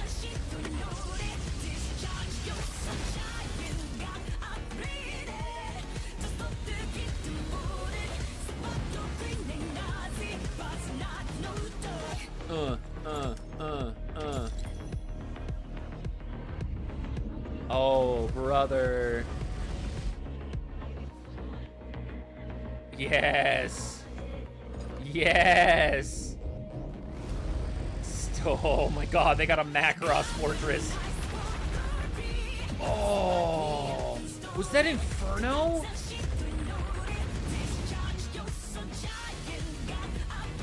Panther. There's Falcon.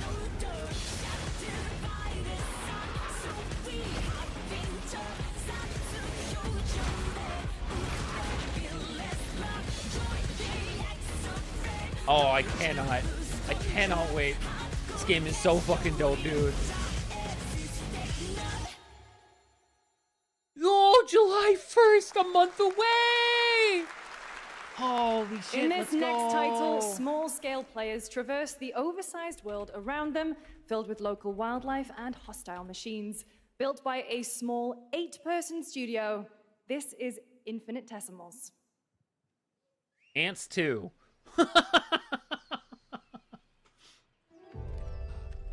Oh, July 1st, Brother, I'm so excited for the release.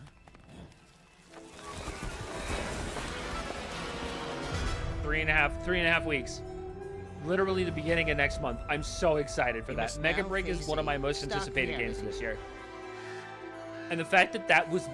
I don't know if that means we're getting an actual story mode, because it didn't confirm anything. But if it's not, I'm going to cry. Because I really want a single-player PvE mode in that as well.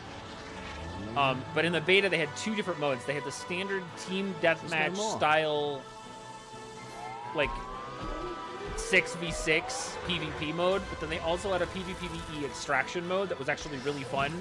But the only reason you did that mode was specifically for, like, cosmetics and stuff. Wow, this is actually gameplay. But yeah, Mega Break is dope. I highly recommend picking it up when it comes out.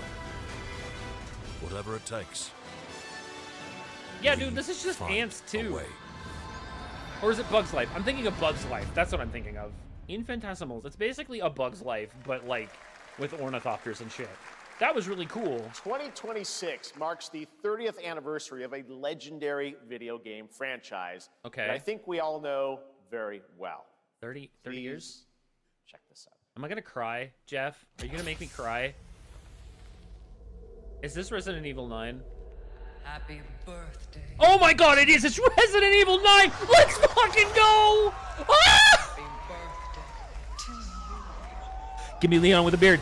Give me Leon with a beard. Leon with a beard.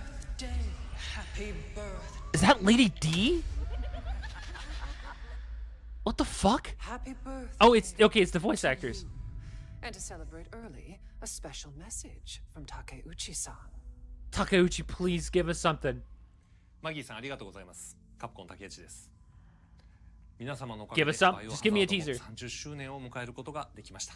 ありがとうございます。 Of course. さてお待たせしているバイオハザードの最新作なんですが、もう少しだけ Here we go, here we go, here we go, here we go. の間だけお待ちいただ Bug's けれ Life. ばと Okay, 思 yeah, い that's ま fair. す。 Uns, hello. それではこれからもバイオハザードシリーズよろしくお願いいたし Oh ま my す。あ god. りがとうございました。 RE9, RE9. It's fucking RE9. Give me Leon with a beard. No video though. Come on. That's the line too. All right. Thank you, Takeuchi-san, for that very special message. We cannot wait for when the time is right to share more leading into the anniversary of Resident Evil. Now it is Brother. time for the next big update for the franchise. We already knew it was coming. Just give us a thing. Oh, yeah. Is this the AEW? Because that's Kenny. Damn, Kenny Omega looking like he already went through the ringer. Let's rumble. Alex? What?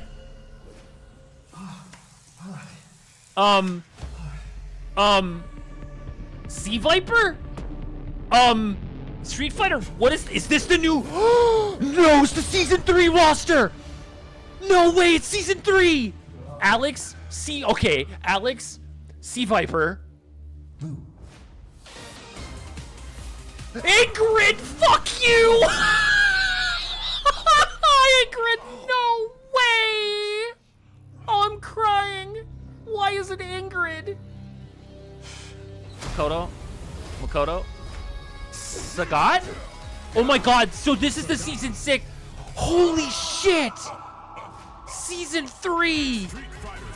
No fucking way! Oh my god, they look amazing! Oh wow, they have Sagat gameplay already! Whoa!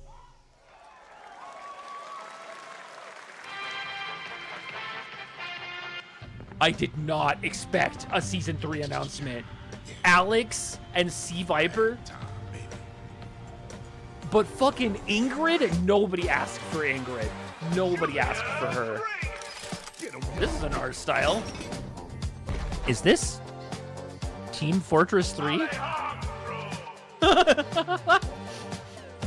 Is this just Team Fortress? It's a hero shooter. It's just a hero shooter. What the hell is this?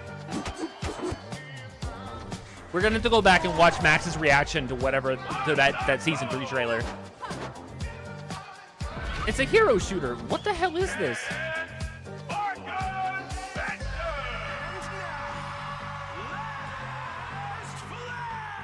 last flag. I mean, it's just a hero shooter. But it's a CTF hero shooter?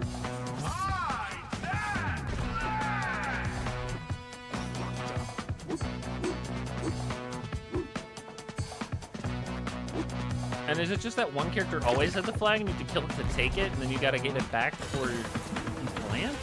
That's a really interesting mechanic. Like, someone always has the flag? Adios. I mean, it's a CTF hero shooter. I mean, cool. It looks interesting. I like the... Oh, who's that? Oh, that's the archer chick. Huh. Got that disco vibe. Night Street. Brother. That was Last Flag, a new online action game from the new indie studio Night Street Games, which is the ultimate game of capture the flag set in the 1970s. As you saw, the closed alpha will be starting later this year. Next, we have a beautiful new trailer for a Souls-like action RPG game developed in China by Lenzi, Wuchang Oh, yeah. which is launching on July 24th. Here's a look.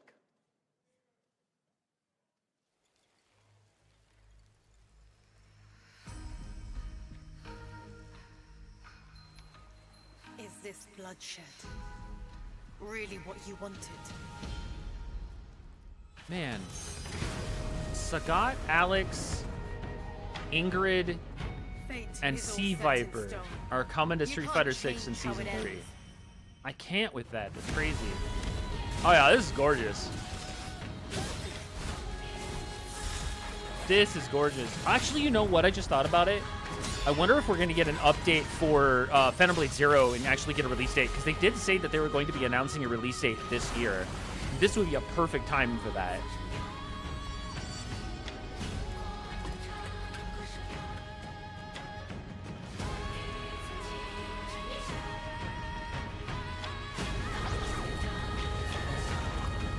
Ooh, Orb Chuck. I still can't get over... I can't get over Ingrid. She has a really interesting looking new look, but man. Ooh. Oh, she's just gonna get so many outfits. Holy crap. Brass Lion Entertainment. Gotta rescue mom. This is what we gotta protect. We cannot choose when people's dreams get snatched up out here. Oh. Wu-Tang? Is this Def Jam? Is this a new Def Jam fighter? What the hell? Oh. That's an aesthetic. Wu-Tang Rise of the Deceiver. Alright. Oh, brother, it's a... Ooh, wow, that style, that animation, though. Prevented by Ghostface Killer. Ooh. Dope. That's dope. Ghostface Killer is calling on you to rescue his Wu brothers. Wu-Tang Rise of the Receiver is a new co-op action RPG with anime-style fighting. I thought it was and it's the Deceiver. debut title from the 53-member Brass Lion Entertainment. Huh. Now, here's a new look at Guild Wars 2, which has new updates, including player housing, and is free to play. This weekend, to celebrate SGF, you can take advantage of double XP all weekend long. God, I haven't played this game in years. Mostly just because my main character account got shut down. Not through any fault of my own, but GuildNet decided that something happened, like somebody hacked it, and they started trying to gold sell on my account, so they locked it down, and I can't get it back because I don't have my original keys anymore. Because when this game originally came out, I actually bought physical versions of it, so it had actual CD keys.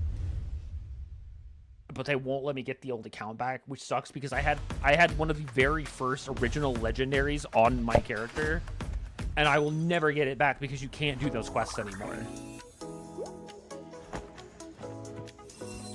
Oh yeah, Mongil Star Drive. Another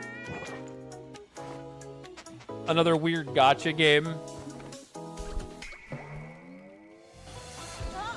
I mean, it looks cool. It's like a weird Pokemon gacha crossover game. Kind of deal.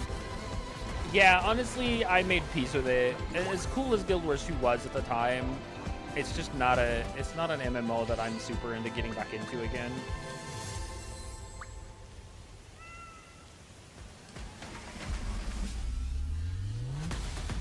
Yeah, Wu was like, okay, so if you're into, oh, Splitgate 2, okay. Wu is definitely a game to get into if you're into that whole sort of baseline, like what Genshin offers, but with a bit more realism to the baseline outside of like what Genshin Impact offers in terms of its anime styling and stuff. I just couldn't get into the story personally, but like the game is gorgeous.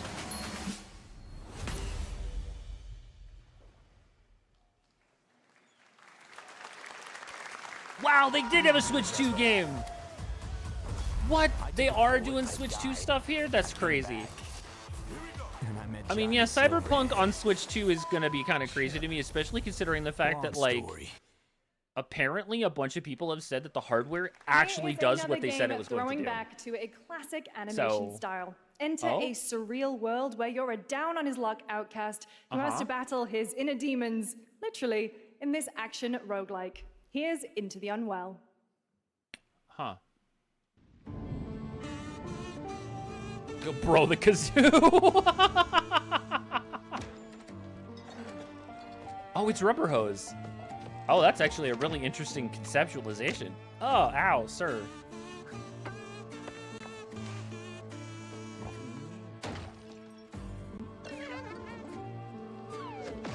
Oh.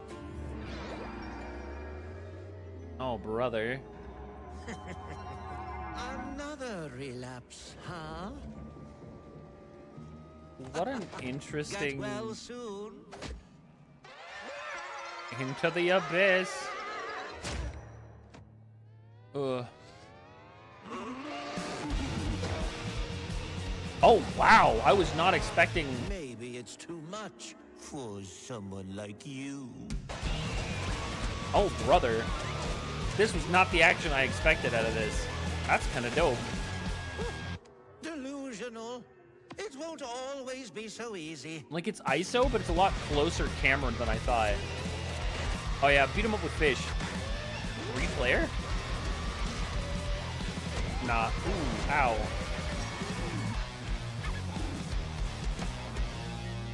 You still look a little unwell. Into the Unwell, huh?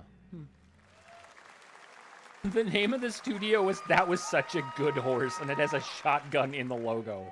Holy hey guys, shit. I'm Ian Prue, the co-founder of 1047 Games. Oh god, that hat is awful. When we started Splitgate in our dorm room, we just wanted to make a game with the friends, and 20 million of you played with us. What is that hat? Now, with the help from our amazing community, we've built Splitgate 2. Yeah, it's like a 3D Because I grew Rubber up playing Hose. Halo, and I'm tired of playing the same Call of Duty every year, and I wish we could have Titanfall 3. Yeah, true. With Splitgate 2, we asked ourselves, how would we take Portals to the next level? What if you could portal to entirely different worlds? So we combined the action, movement, and gunplay of arena shooters with the scale and intensity of something much bigger. That bat's pretty dope. Splitgate Battle Royale launches free right now, and it's fucking awesome. I want his bat, but also Splitgate 2 is free and launched right now, so that's cool. I liked the first Splitgate. It was dope, but it was really prone to like 2 different types of players, and there was a ton of cheaters within the first few months, and it was really rough to play. But this actually did look really a lot better.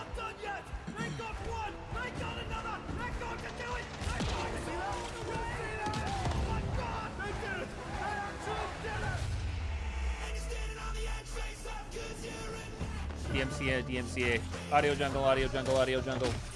Audio jungle, audio jungle, audio jungle. No actual talking. I can mute this one. I'm not gonna sweat it. Yeah, Splitgate looks dope. Like it always has. This one actually looks a lot cleaner just because it's like different worlds and stuff like that in the portals. And you can like use world portals plus your own portals to like do things. You can respawn teammates and shit, which is dope. I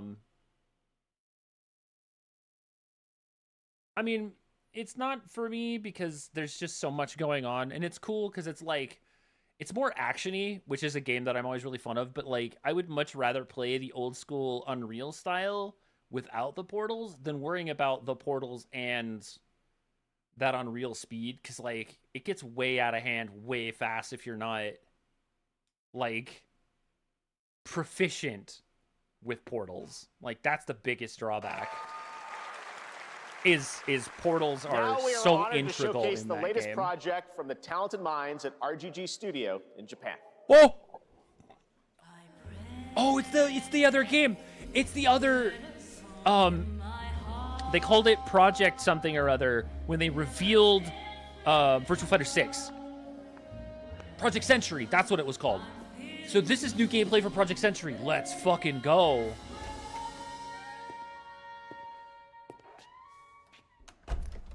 Oh, baby. This definitely got that RGG feel to it, though. I'll tell you what.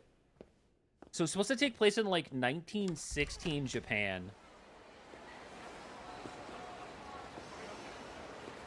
Hey, yo, this is definitely an alternate timeline, though. Neon in 1916? Excuse you? Oh, I'm sorry. 1943. That's definitely 1940s Kamurocho. Oh, wow. Yeah, because that's... Oh, brother. Oh, wow. Ooh! Fuck! Ow! Get off me.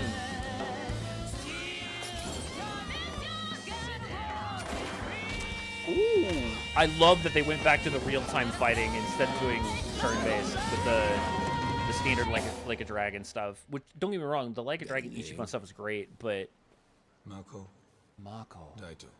Daito. A Jap then, huh? Don't I look like one? You're not? So, what are you then? Sana. 俺が知りてえや。 Stranger Than Heaven. Oh. Oh, I'm in. That looked great. You saw it at TGA last year as Project Century set in 1915, and now the full name has been revealed. Stranger Than Heaven, the brand new title from RGG Studio. This time it's now 1943, and knowing RGG, I'm sure more surprises are surely on their way. How cool. All right, well, we're almost done here, but we do have one final, very special global game announcement to share with all of you. All right, what's the big end, Geoff? Today we've showcased a lot of projects from teams around the world, including many brand new studios, and we're proud of that. But this one comes from a studio that is no stranger to delivering blockbuster games time and again. When I first got a glimpse at this project last summer, I was absolutely blown away by the scale, scope, and ambition of this developer's vision. Okay. And while there are many places, really any place, this game could have been revealed, we are so deeply honored that we get to share it with the world right here at Summer Game Fest. He's crying again. Whoa, what the hell, FBI? Oh no, is this another Remedy? Is this another Remedy joint? Please don't be Remedy. I mean, don't get me wrong, Remedy's great, but what is this? Who is this? I can't tell if this is... Oh, wait a minute. Is this RE Engine? It looks like RE Engine. Which would make this Capcom. Also, that font they're using on the computer is definitely a font that we've seen in RE before. Grace. Grace Ashcroft. Yes? Ashcroft? My office. That's definitely a name I remember. Coming. But I can't... Fuck, what is this? Okay, fine, whatever. She's cluttery, I get it.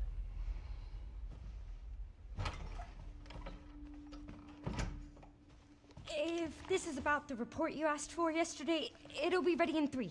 No, 2 days, tops. Put a hold on that for now. We found another body.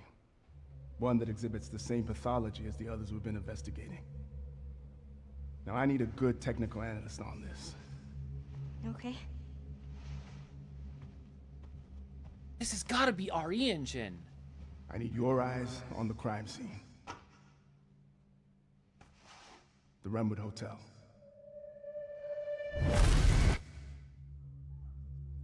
I know that's where your mother was murdered. What is this? Why don't I recognize this? Alyssa died 8 years ago. Perhaps it's time for you to face the past. Is this the other Grace. Silent Hill? Ooh, eyeball.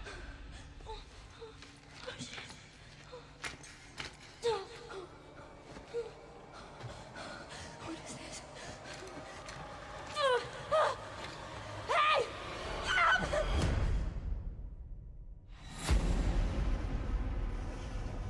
It's a spooky, but what's spooky? Why don't I recognize this? Oh, I'm gonna absolutely lose my mind when they tell me the title, because I know what it is. You're the one that I've been searching for. What the special one, the chosen one. Miss Ashcroft. Why don't I? Whoa. Whoa. Investigating all these strange deaths, huh? We need to keep our voices down. Have you seen the same shit I've seen? Please know that you are my hope. Man, if Foosh was here, he'd know Everyone's it gone. is. This is Resident Evil 9. This is Resident Evil 9. This is it. It's 9. This is RE9. Holy shit. Show me Leon with a beard. I was right. It was RE Engine. Yes. Requiem. Resident Evil 9. Let's go.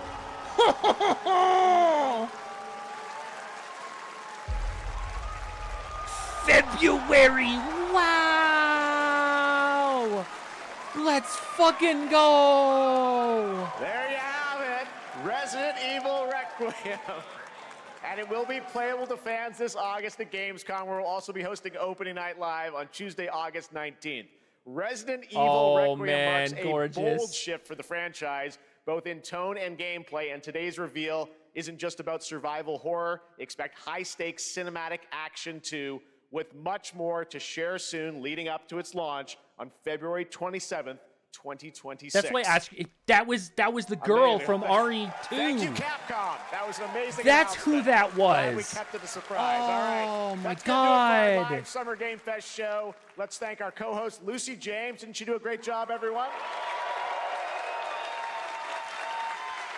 Good job. Lucy got to see the trailer for the first time. I know. Too. Oh, I can't Yeah, that believe was the it. girl from You kept that 2. so secret. She's all Very grown up top now. secret. All good. All right. Well, there's much more Summer Game Fest to come. Make sure to visit summergamefest.com to see a listing of all the digital events this weekend. You can watch and to highlight even more games, including the Xbox Games Showcase on Sunday. And stay tuned online to see coverage of many of the playable games at Summer Game Fest Play Days that's taking place this weekend in LA. And make sure to stay tuned for Day of the Devs, which is coming up next with additional new reveals from incredible independent studios around the world and deeper looks at some of the independent games we showcased today. Dope. Thanks so much, everyone. Awesome. And thanks Man, to you, Lucy. RE9, Great I job knew it. co-hosting. I All fucking right, knew That's it. going to do it for Summer Game 10 out Fest. of 10. We will see 10 you out of at 10. Gamescom on August 19th. Thanks, everybody. Damn, Geoff, you really knocked this one out, man. Good shit.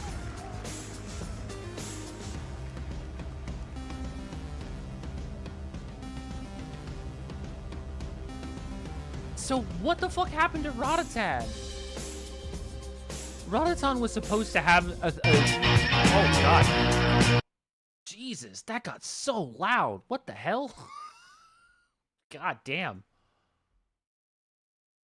Oh man. Oh. Well, I'm sad Radaton didn't get a chance to shine here, but they might be at Day of the Devs, but I'm not going to sweat it. Anyway, I'm going to run to the bathroom because I need to pee. I will be right back. I knew Silksong wasn't going to be here. I knew Silksong wasn't going to be here. But RE9, though? Holy shit. Anyway, I will be right back.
Ugh. All right. I am back. Feel better now. I'm not, like, stressed about having to go to the bathroom. Well, so, okay. That was dope. That was a really good Summer Games Fest to bounce. Like, some of those announcements were hella left field. Like, that RE9, that was insane. Man. Looked good. Looked really good. Chrono Odyssey. I'm really interested in that. That looked really dope. It had a lot of the vibes of Destiny, but like kind of had its own flair to it. So like I'm kind of excited for it. I mean, it's Kakao as the publisher, so it depends, I guess. But like yeah, it looks okay. Like, I'm not gonna say it looks bad. Like, I think it looked dope. Man,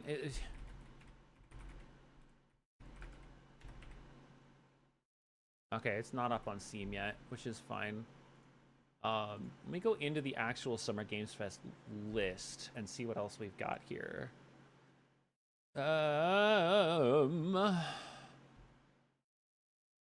Blighted looked dope.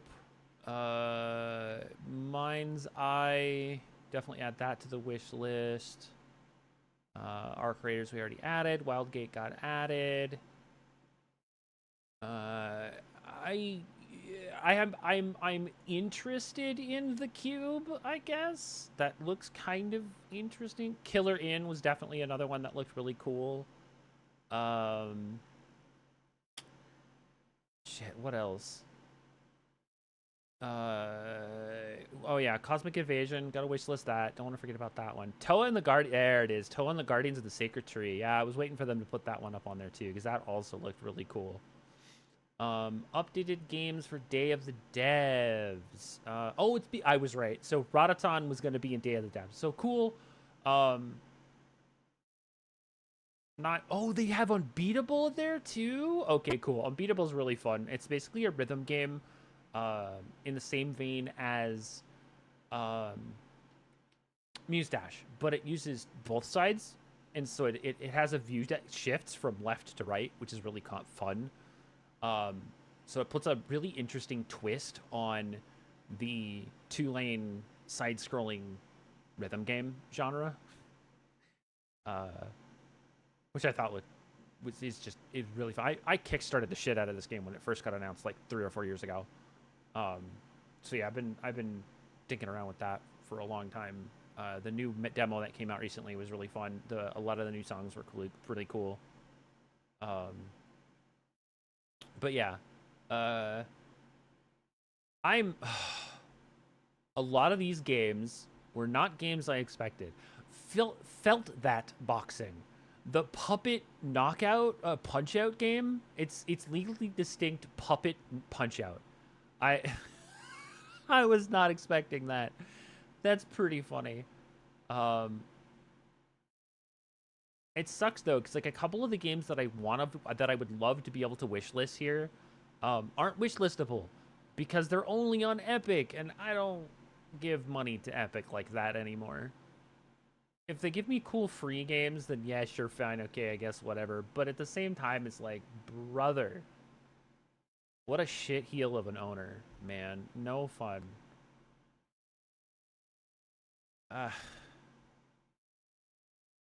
That announcement for season 3 from Kenny Omega, I just lost my goddamn mind. Absolutely unbelievable. Can't fathom that was the decision they made. Ingrid, out of every character they could have brought back, a character that's never actually been in a Street Fighter game outside of the fact that she was made for Fighting Evolution. Ingrid. They chose Ingrid. And that design was so weird. I'm gonna see, hold on. Street Fighter 6 Season 3.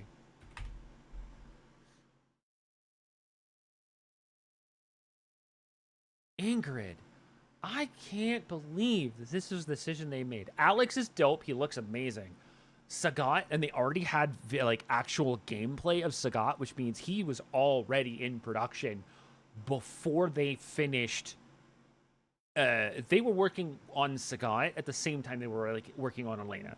That's what that means, because they already had a video of Sagat ready to go, which that's crazy. Actually crazy. Because they didn't have any video of Bison ready when they announced the Season 2 roster. So that was huge. But Viper, unfucking believable. They got Viper coming back to fucking Street Fighter in 6, and she's been gone since 4. She wasn't in 5. That's insane, bro. I can't believe they got her. And her outfit. Ah, ma'am. I'm in. I'm so ready for that.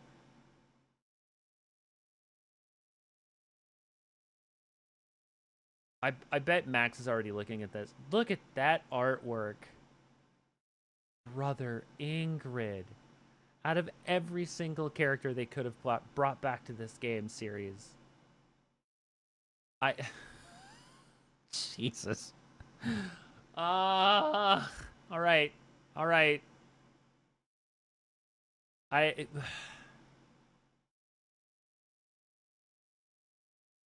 Sagat, though. Man is a beat. Oh, I didn't realize it. It's his old stage from...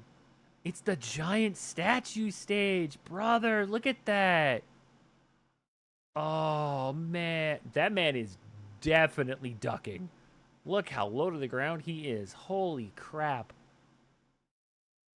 Tiger. Fucking Kenny Omega versions.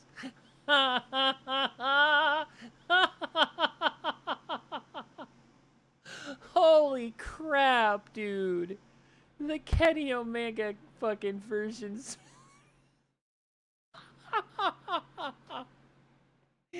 Oh, shit, that's amazing. Holy crap. 10 out of 10. Nice memes. Nice memes. Oh, man. I can't. That Ingrid design is so crazy looking, though. Damn, dude. I can't. Like, I want to go and react to Max right now. Like, I want to go back and watch his reaction to seeing the season trailer dropping. I really do. Fuck it. I'm gonna go check his like, I know he's streaming right now. That A thumbnail's little out great. there. Sea Viper. Oh, look, he's already talking about it. I knew he would. All right. Code Vein 2. There's a couple of different games I want to see his reaction to. Actually, hold on. So let's look at. All right. So this is the games list that give gift subs. So if you're in Twitch chat, you'll get to see what games. So the games that we got to see here, let's see here. Did he actually have... Okay, RE9 was 100 gift subs. If Leon with a beard, 150, but also has a fat-ass 200 gift subs. So, oh, he put it to sub-only, not member. Okay. So he turned off... Okay, he freed everyone from chat. Cool, so now chat's going crazy. We're gonna turn off chat, so I'm gonna look at that.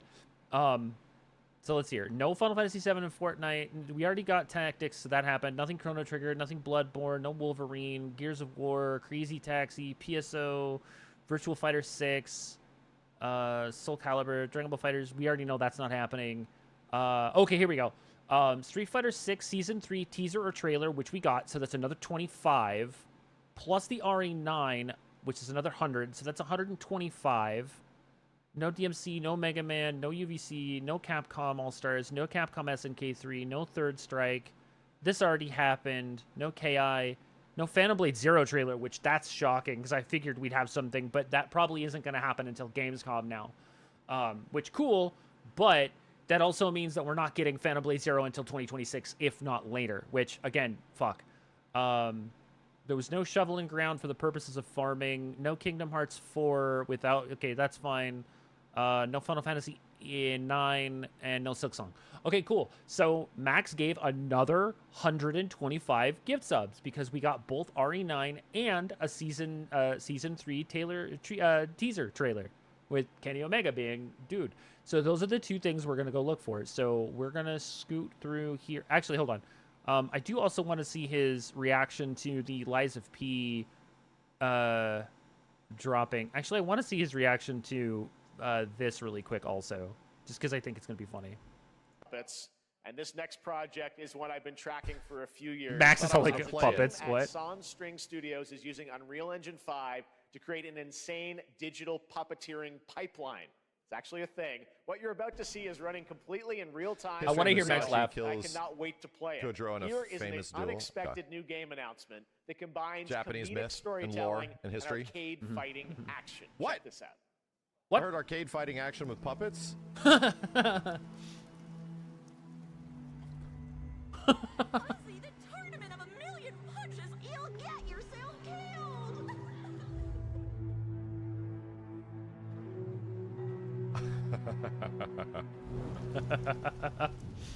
All right, you little sick of fuzzy shit. Show me what you got. What? If you're gonna be champ, we gotta transform you. Why are you even here? That's pretty great. That's pretty great. Don't waste my time. What is this? He's the only home Geoff, he's just ever give known. it Game of the Year right now. Give it. Oh, dude, these are in-game graphics. Yeah. Attaboy. Attaboy. Wait a minute. These are actual in-game graphics, bro. Yeah, this is in-game, which is what I was like blown away by. The fucking plumbing.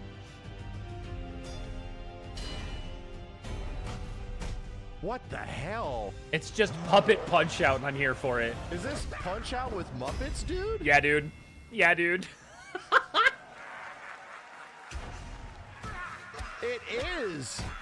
That's amazing. Oh my god, bro, that's actually kind of amazing. Yeah, dude. What the That's hell? kind of amazing.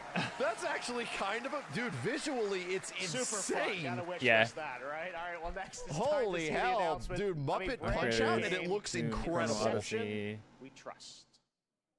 What the hell? How did that game get the biggest reaction out of me out of this whole show? That shit looked insane. Lost to time and legend. All right, so here's the Lies of P. Find their way here.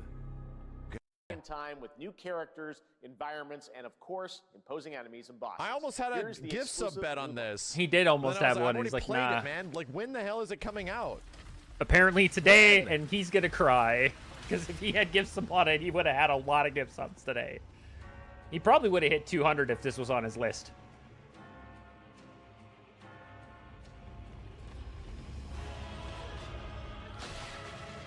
Because he loved the base Liza P. He loved the hell out of this. So, because he's a big Souls player now, was Bloodborne, one of his most favorite games of all time. So,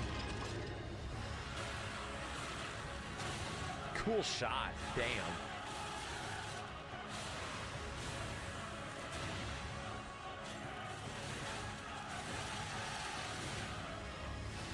Was that a straight DMC looking... Wait, what? Was that like a Dante costume? oh god, no, not again. Ugh. Oh, I did this boss fight. He's really fun. I beat this big gator. He was tough.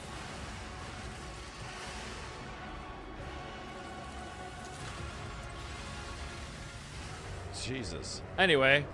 Jesus. Oh, it's amazing. They're going all out. What? Wait, what?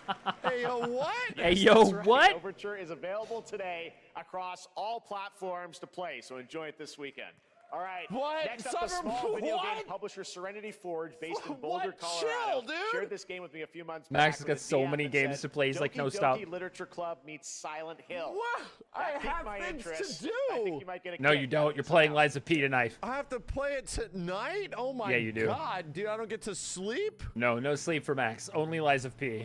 I have to go to Summer Games Fest tomorrow, dude. The timing is unreal. All right. Deadpool VR. Don't care. Dying Light mixtape. I never get to rest. Toa. The Raid game. Scott Pilgrim. First Descendant. Scum. Mind's Eye. IOI. Yada yada yada yada yada yada yada. Wildgate. Ill.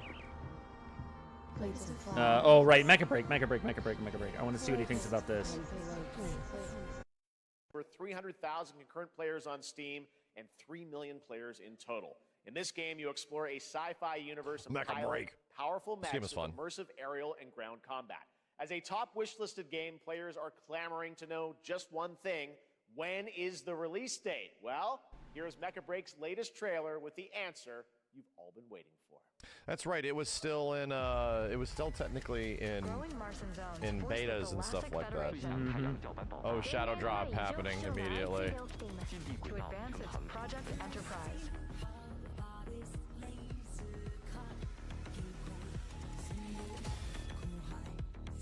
This is definitely a Shadow Drop. Yeah, we had a fun night with this game. It was fun.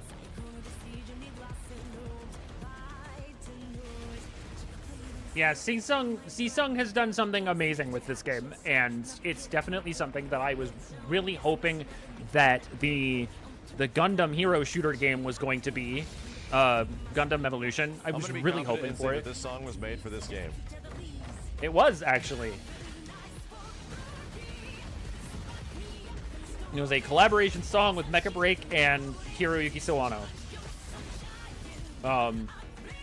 They announced the preview of this song yesterday and said that the full music video would be up after this today. So the full movie, the full music video for this song is on YouTube now, which I will be listening to later. But yeah, I hope that this isn't just specifically for the trailer. I really hope that this is a lead-in for an actual single-player mode. I really do. I'm kind of weirded out that they went with an entirely big produced CG trailer when the gameplay of this game looks so good. It really is a fun fucking game. Like, dude. I'll be real, the gameplay of this game looks way better than this does, in my opinion.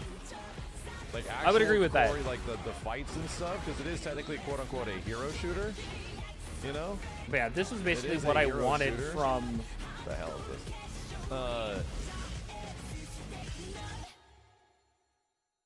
July 1st. The actual gameplay was cool looking. It was like when things happening, it was awesome.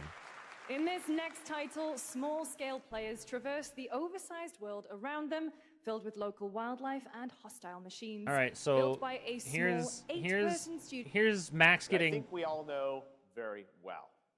So this is Max getting. Geoff, what are you telling me to please do? What are you pleasing me? Yeah, this was Max getting cucked. No way! This is exactly the same reaction I had. No way, Steve! Steve! Steve! Happy birthday. Steve! It's fucking Outbreak?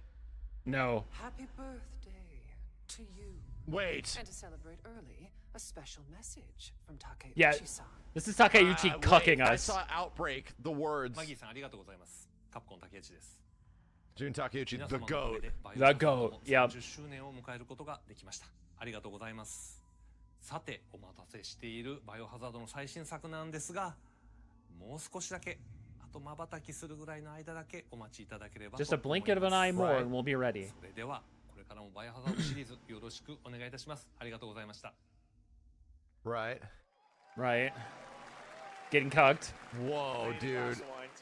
I saw the words Outbreak. I thought it was going to be a multiple scenario like Resident Evil Outbreak game. To share more leading into the anniversary of Resident Evil. Now it is time for the next big update for a beloved franchise. Yeah. Okay. Here we go. Kenny Omega, what are you doing? That was it? Wait for it. Let's rumble. What? Yep, there we go. It's Alex. What? This is Season 3, baby. This is the Street Fighter trailer. Yep. I thought that was Kyo, dude. Oh my god, it's Viper. Yeah, I thought it was Kyo too, but This it's is Sea how Viper. they're announcing the characters? Bro. Sea Viper Seismo. She's gonna have Seismo back. Sagat? Wait. Here comes Ingrid. Oh no! No! No, it's not real! This is an April Fool's joke! It's an April Fool's joke! No, brother, it's an April Fool's joke!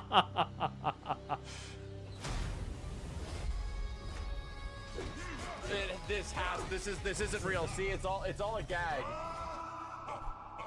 It's all a gag. And then Sagat gameplay. Oh!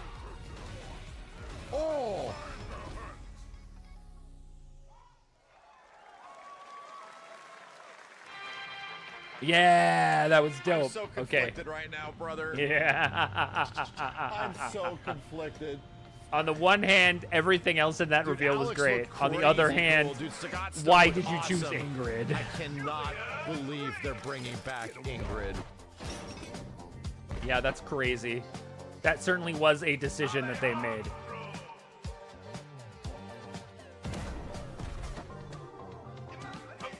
That is crazy, dude. All right. So deeply honored that we get to share it with the world right Geoff, here. shut up. At Summer Games. This could be so many things, dude.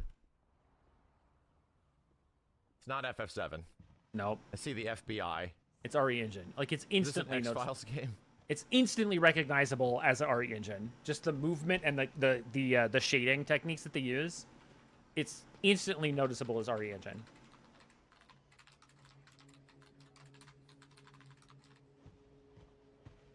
And as soon as I saw the font, I knew it was Resident Evil.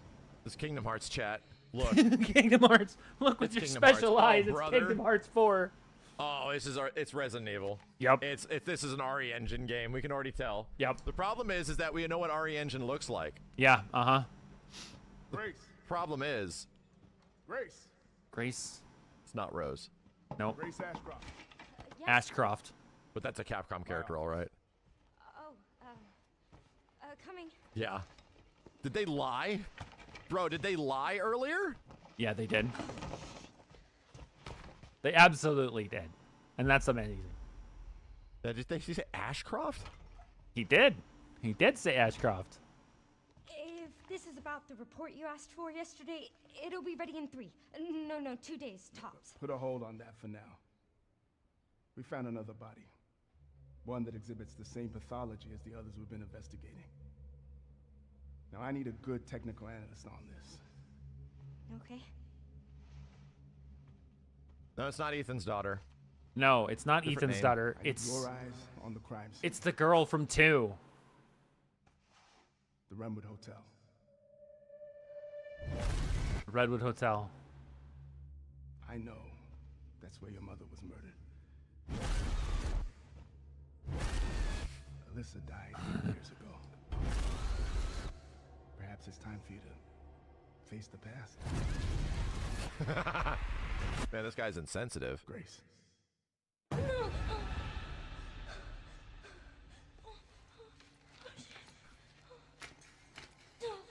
So we're getting an entirely new protagonist for this game, which is insane to me.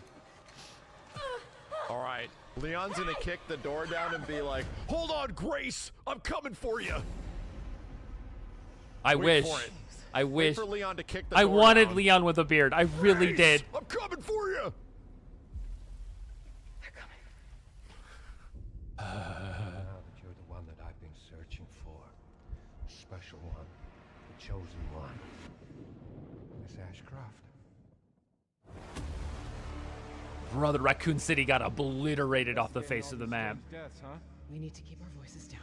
Have you seen the same shit I've seen? Yeah, RPD headquarters. My hope. Obliterated. Dude, it's Raccoon City. Yep, obliterated. Bro, what?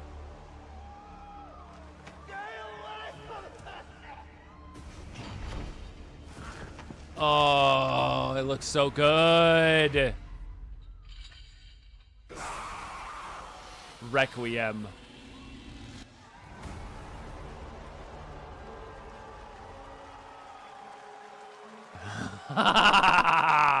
Man, it looks so good. Whoa. And it's February Whoa, 27th, soon. so soon. Whoa, bro. There 7 you months. have it. Resident Evil Requiem. We didn't have to wait that long. And it will be 7 playable to months. fans this August at Gamescom. We'll also be hosting Opening Night Live on Tuesday, course August it is. 17th. Resident Evil Requiem marks a bold shift for the franchise, both in tone and gameplay, and today's reveal isn't just about survival horror. Expect high-stakes cinematic action too, with much more to share soon leading up to its launch on February 27th, 2026. Why is it not Gamescom now? I know, right? Thank you, Capcom. That was an amazing announcement. Based Glad we kept it Capcom surprise. to like That's gonna throw do in the it for our teaser live before Summer like Game Fest 4 or 5 show. things, and then they reveal it at the very end. That was Lucy, you did a super great cool. job, everyone. Dang, dude. If we're going back to like literally Resident Evil 2 and shit, Yeah. I'm very surprised that there is no Leon. Like, I'm very surprised that Yet. they There's no chose Leon to stay yet. back and keep away from that. It's There's a no completely Leon different like yet. main character, you know? They're probably, they think they're hiding it? Well, that would be a crazy thing not to add in the first reveal. You know? I mean, yes, That'd but be a also no. I crazy think they thing want not people to think that include. we're They going included, into like a literal new new named character, right? Exactly. Like a brand new one. All right, hold on a second. Gift subs. Hold on. So here's his gift But sub they're drops. doing the same thing, right? That's the whole And then point he's been of looking at RE7 like and the RE8 is the they're Street Fighter they're stuff. trying to somewhat disconnect I think he themselves. he just ended stream, so yeah, this was crazy. I can't believe they decided on Ingrid. Ingrid is such a crazy fucking decision. Unbelievable. Yeah, dude, that was damn. That was really good. It was really good. I think they kind of nailed it. There was a couple of times where I'm like, games I'm not really super interested in because they're it's kind of that indie level of it's definitely a game for specific players, but not for me, which I get. Happens all the time. Not a big deal. But like, man, yeah. Ha. That RE9 reveal at the end. Holy crap. Holy crap. That was huge. Huge, huge, huge, huge, huge. Huge, huge, huge, huge, huge.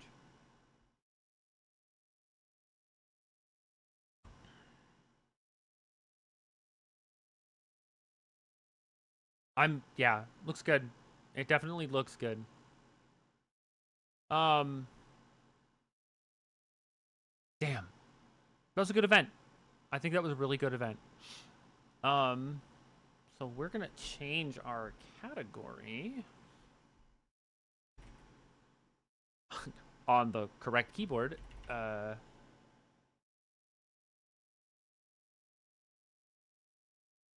there we go.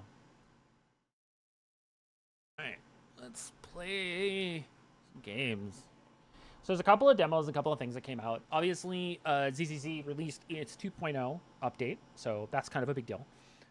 Big new story push. I'm really excited for that. So I'm excited to see what the new story has to offer. Obviously, leading off from where we left off with the current end of the 1.0 storyline, leading into the end of 1.7. The introduction of the group from the Wi-Fi Peninsula, and sort of the end of the end of the Bringer arc, and the sort of base storyline of the Phaethon siblings coming into their powers and moving forward with that, which is dope. Meeting Jishuan and Jifufu. Jifufu is definitely was like solid. I'm very interested in seeing where the story moves from there. But before we get into ZZZ, there was a game series called Patapon a number of years ago on PSP that was a really interesting rhythm game where when you play to the beat, your little dudes kind of go and attack these big little creatures and monsters, and you sort of fight to the rhythm. And it was a really fun little game. So if you've seen it before, you can understand. So it's been over a decade since the team that worked on the Patapon games had the ability to sort of make games again. So they split off, and from like Sony and the teams that they were working with originally made their own studio, and they've made a new game called Rodaton, which is basically the spiritual successor to Patapon, which I've been like watching the dev team. I've like watching the development of this game for a while, and the demo finally came out today. So that was the first game I wanted to pick up. So really wanted to play it for a little while because it's like I've been kind of jonesing for the Patapon world. So the fact that they finally released the demo today is actually really dope. What's wrong with Ingrid? I don't know Street Fighter. Okay. Ingrid is a character that was built for a specific game called Capcom Fighting Jam in Japan, and here in the States they released it as Capcom Fighting Evolution. It is a terrible fighting game. It is overly broken, and each of the characters' games have their own mechanics. So each of the characters in Fighting Evolution use those mechanics. So certain characters are just extra busted because there's no balance that was created for those characters. So there's like 2 or 3 characters in this game that are basically impossible to beat because they're just that good compared to the rest of the roster, including Ingrid. Ingrid was an original character made specifically for that game, and she was busted as fuck. Like, she had 0 balance compared to the rest of the game's roster, and was just absolutely insanely broken, and nobody liked it. Like, the game itself was already bad, and no one really liked it. People still play it because it's goofy fun, and no one really, like, no one that actually plays that game takes it seriously, which is, like, a thing. But in the baseline, Ingrid was made specifically for that game as a character to sort of be, like, the face of Fighting Evolution, and it just didn't work. So she basically got this stigma of just being overtly broken. So when she came out as a assist character in Marvel vs. Capcom 1, she was hella dumb. You could drop her in a place, and if your opponent hit her, she would blow up and do like a quarter of your life. So she was dumb. So the fact that they made the decision to bring Ingrid back as a playable character in Street Fighter 6, like you said, hopefully she'll be more balanced. I think that is definitely a thing that's going to happen. She's going to have to be balanced, otherwise the game is going to be absolutely thrashed into the ground and no one will play it again. I guess it's cool, and I'm happy that they've decided to bring back a character that just hasn't had a lot of playtime in any other games. it's just very strange to me that Ingrid was the choice that they made, because I'll be 100% honest, she just didn't have a place in any other Capcom fighting game. She wasn't a Darkstalker.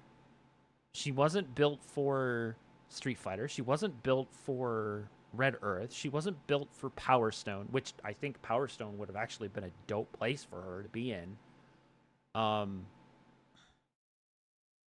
She's just a character that they made specifically for Fighting Evolution, and Fighting Evolution has a very bad presence. People just don't like the game. It's just not balanced or good.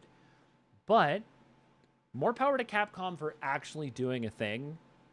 Like, honestly, I'm glad that they did it, because it's like, it's good for them to finally bring characters that are part of their history, and in their attempt to make them a legitimate character, they're doing it with a character that has historically been shunned from just in general.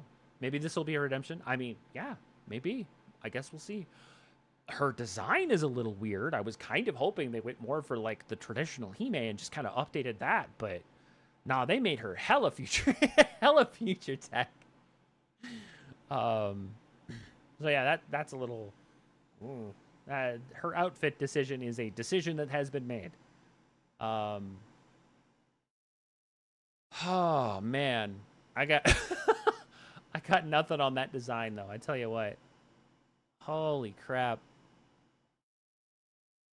But yeah, it's an interesting decision, to say the least. It's an interesting decision. But Alex and Sea Viper, those are the ones that I am absolutely over the moon to see. Alex was supposed... Okay, so a little history on the other characters, and then we'll get into some stuff, because I'm going to sidetrack regardless. When is that out? No idea. It's literally a teaser.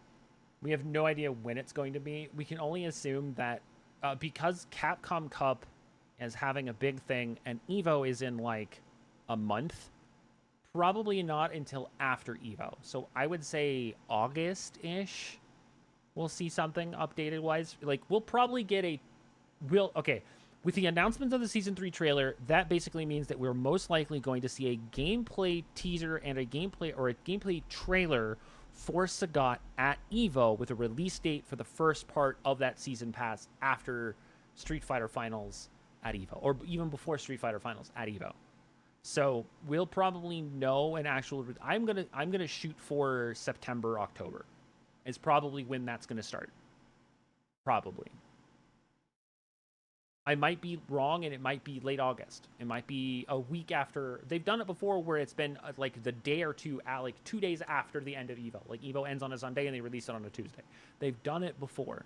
So the precedence is there that he may be out the second week of June. He may be the second week of August. Hard to say. But August, September-ish is probably when we're going to see the beginning of Season 3. After EVO. Because they're going to coincide Season 3 with the startup of Capcom Cup, the next Capcom Cup, going into Season 3. Because they're not going to start a new season of Street Fighter 6 before the end of EVO and Capcom Cup.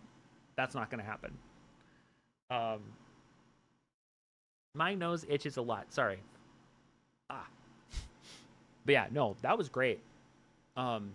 So Alex is a character from Street Fighter 3 originally. He came out the first of the 3 Street Fighter 3s. He was originally built to be the new main character of the Street Fighter franchise. When Street Fighter 3 came out, Street Fighter and Second Impact, there were no original Street Fighter 2 characters in it. It was all new, it was all wacky, it was all weird. There were some characters who resembled older characters. Like Necro was supposed to be kind of like a weird wacky new Blanca, but also had like Delscene limbs, so it was like weird stretchy with electric. It was very strange. Remy was like the new Guile. Sean was supposed to be somebody who was trained in Shotokan karate, the same way Ken and Ryu were, which is why he wears the same gi and has some of the same moves, but has his own sort of Brazilian twist to it. So it's like a weird Shoto Brazilian Jiu-Jitsu mix. Alex was like this New York wrestler guy. Like, he was supposed to be just this grappler dude who was in the indie wrestling scene in New York, and he was touted as supposed to be the new main character for the series. And Street Fighter 3 didn't do very well. In fact, it was probably the worst received Street Fighter ever. It didn't have any of the original characters. It hadn't had any of the newer characters that were added, like Super Street Fighter and Championship and all that stuff. So a lot of those characters were just gone, and a lot of people were like, this isn't my Street Fighter. I don't like this.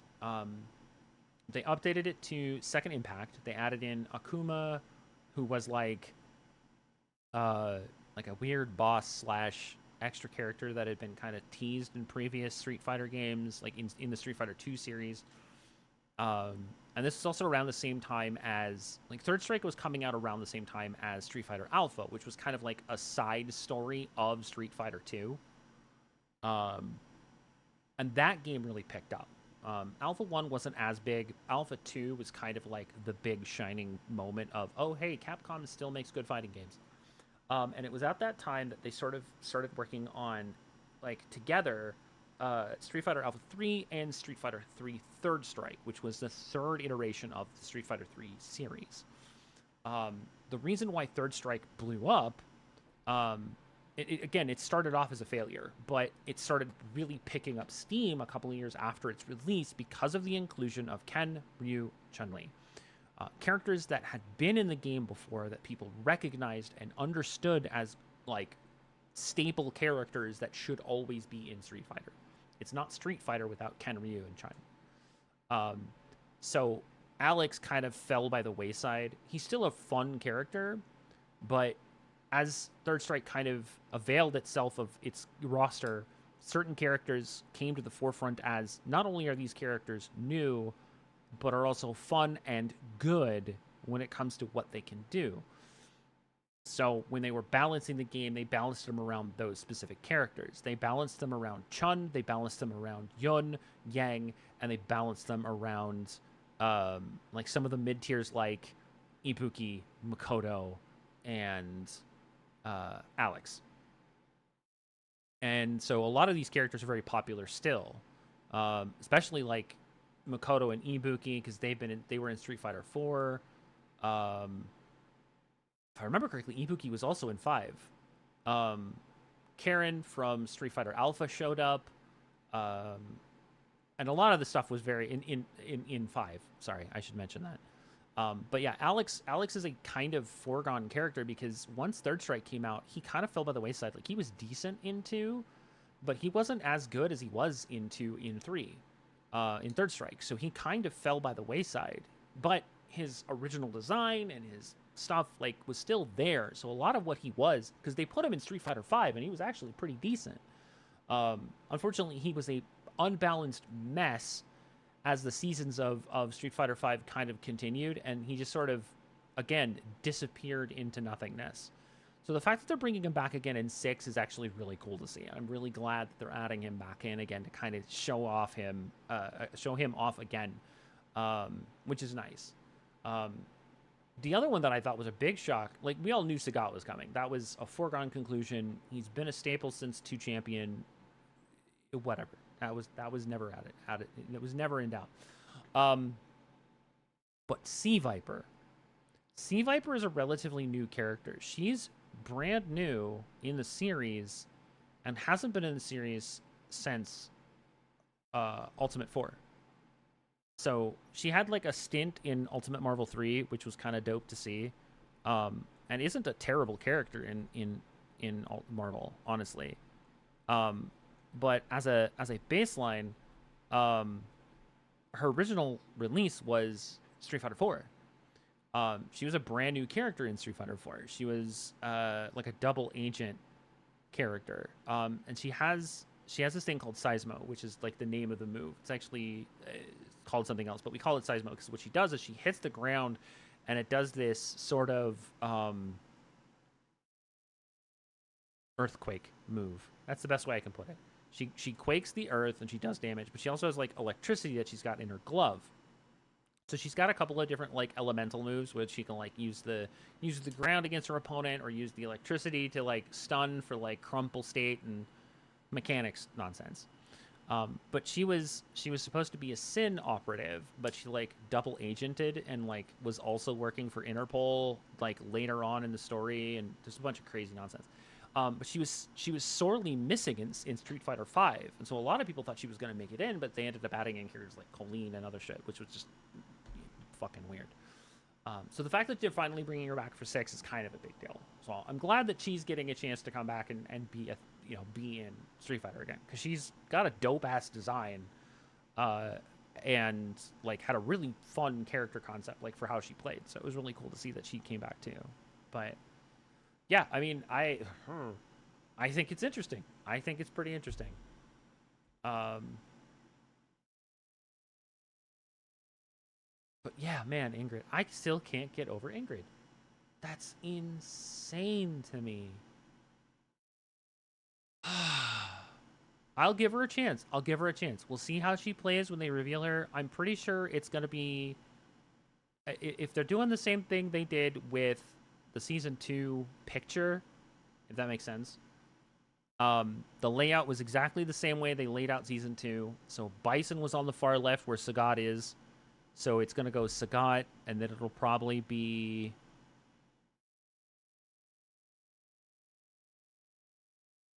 One, two, three. So it might go Ingrid, Viper, Alex. Alex might be the last in that.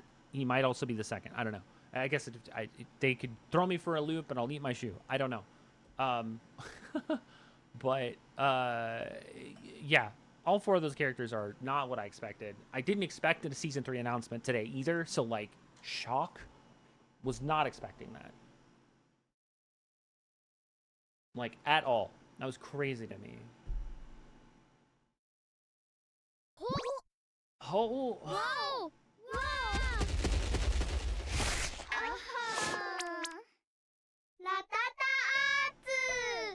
Little boys. Oh God, why is it still in Japanese? Oh, okay, cool. Thanks for trying out the Rataton demo. We're collecting gameplay data during the demo to help us improve the game as we continue development. You can also share your thoughts, suggestions, or bug reports through the official forum on the title screen. Your feedback helps make the game even better. We'd love to hear what you think. Time to set off your adventure with the Ratatons.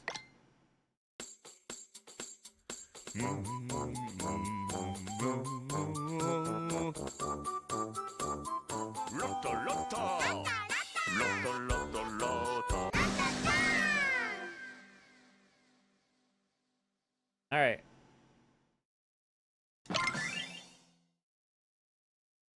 Oh. Mimizukyun. Okay, so we've got Clarinet Owl, Trombone Rabbit, Claw-wielding Kitty, and Yandola and Harigitan. Kyokorapa. 350, 300, 250, 275. Mimizukyun. Sword and Spear, okay. Oh, they have abilities too. Okay, increase the amount of HP Kobun Revive with by 10%. Normal attack damage on just inputs increased by 10%. Hustle tech damage on just inputs increased by 15%. The guard command reduces damage by an extra 20%. So we've got bow and I want to say that's probably pole axe because it looks like a Naginata. That's also bow Naginata. That's spear Naginata, and that's sword and shield and spear.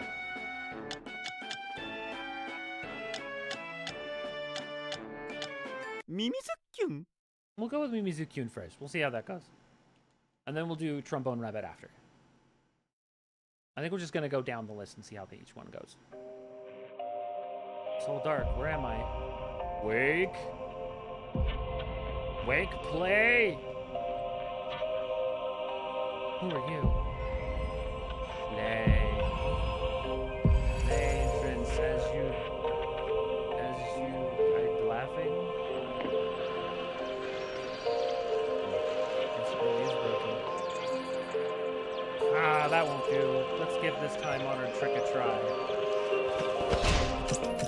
Swonk. Ow! Ah, yes, percussive maintenance.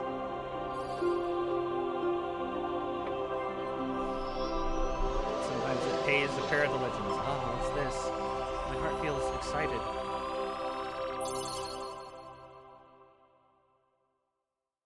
Install OK. Oh no, my bird ass! Ugh. I'm even too trashy. You're welcome. My partner, Fortran. Short to the world on the back. What shall we call you? Two twigs short of a nest. Don't worry, not.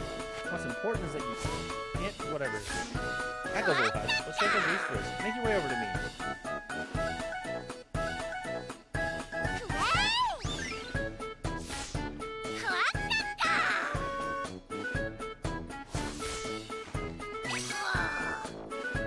Yeesh.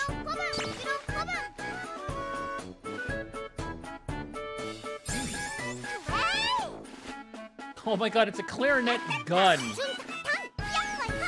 Yo-hoi hoi! These three phrases will be your strength and adventures to follow. Fortran, I'd do it if you'd be so kind.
Oh, I got a card.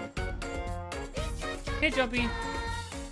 Yeah, the timing's a little weird. I'm still getting kind of used to it. It's a little tighter than the old Patapon games, so. Also, text has a 25% chance of landing critical hits. Critical hits deal a massive 50% damage if each of those certain level. Normal attacks have a 25% chance of landing critical. Let's go with Whirlwind Surplus.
Interesting.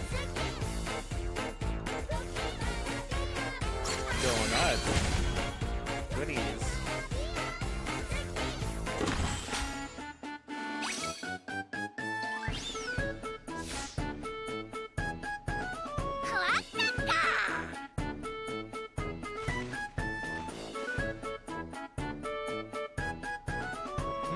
Oh, to run, run, run.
Oh, we got clapped there. All right, good to know. Probably should have guarded there.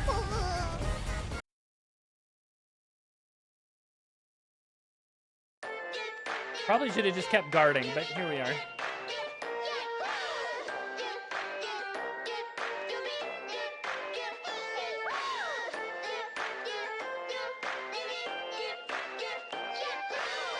Yahoo!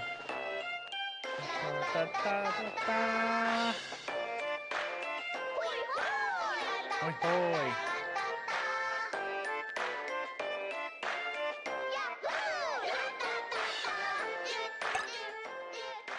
Strengthen Kobun and unlock hostile text in the player upgrade menu. To strengthen Kobun, you'll make a binary choice for level upgrade option. As the level increases, the upgrade effect increases in kind, but more materials are required. You can fully reset your choices any time, so feel free to experiment. Candy Love. Alright.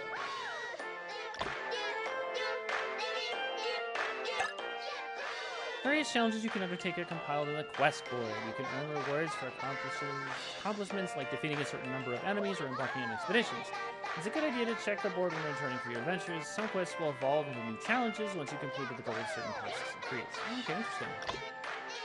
Sortie 1 time for a candy. Clear any world 3 times for some seashells. Clear Pirates of the Caribbean. Ha! How funny.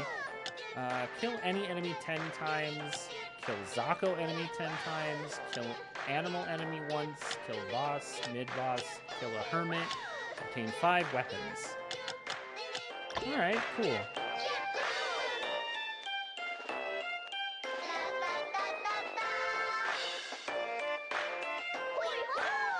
Ho ho! Da-da-da! Yeah, hoi hoi! Zunda-ka-dang! Da-da! Yeah, hoi! Zunda-ka-zunda-ka-dang! Oh, excuse me.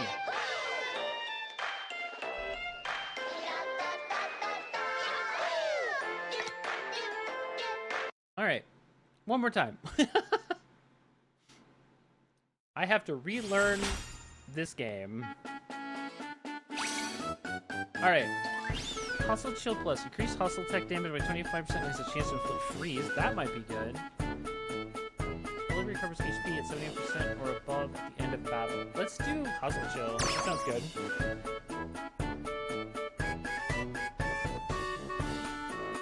Alright, so we'll earn full candy.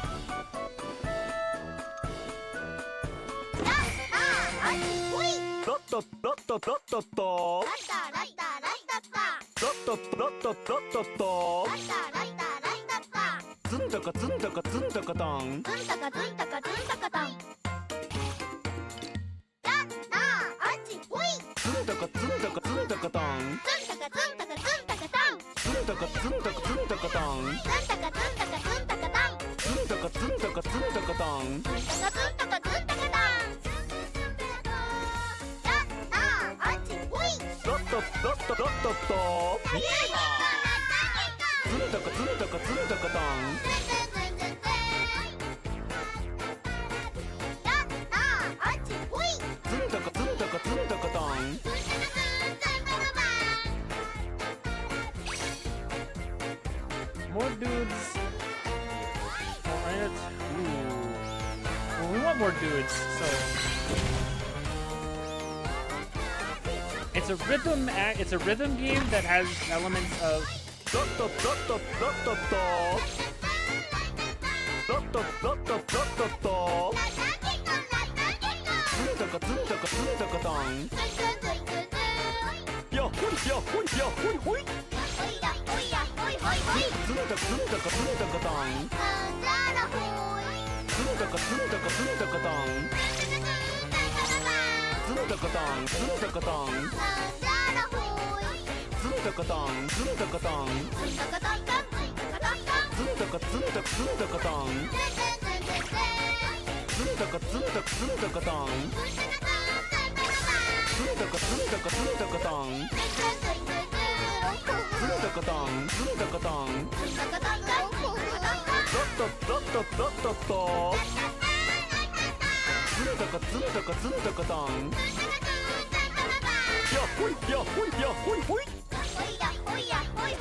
oh, that was awful. I wasn't paying attention.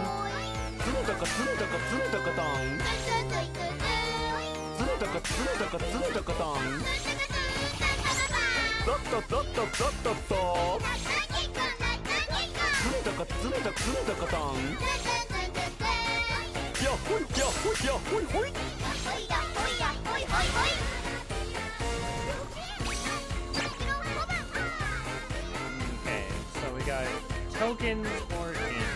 More candy. So now we have 4 Coburns. Whoa, we hit an interval. Free candy. And another dude. That's shinier than normal. Bubbleness. So that's a rock. That's a card with water or a boss. Let's grab a water card.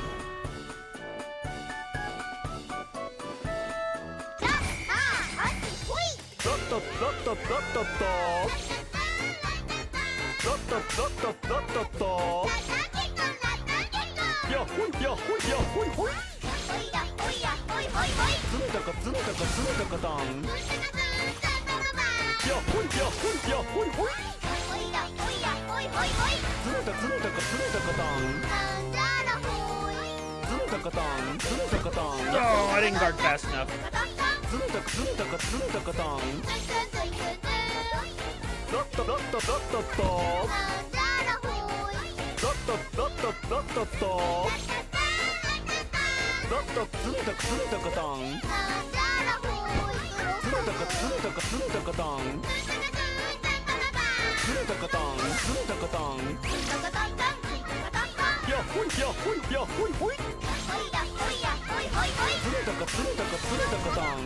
Nice.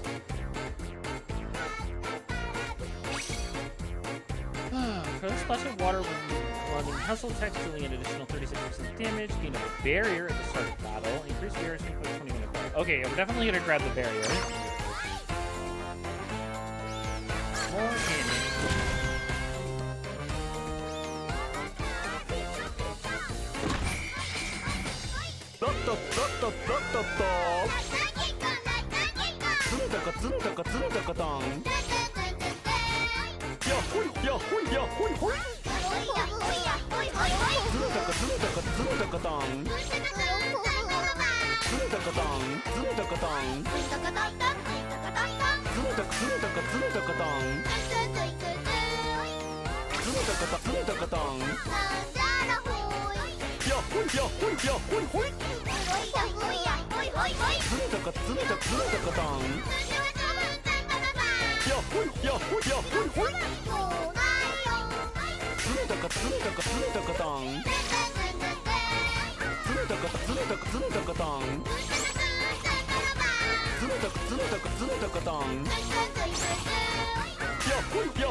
Maximum health!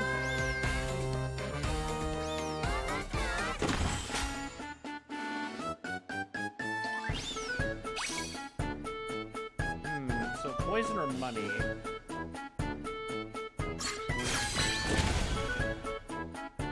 Poison it is.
Wasn't fast enough.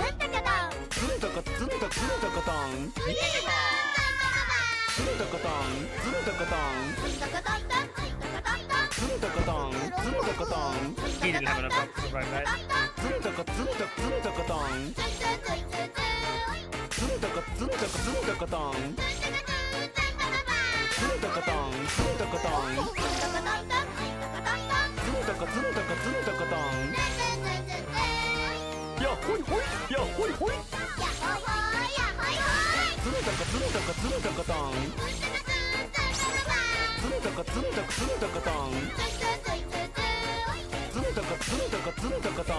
I'm just not getting the timing right.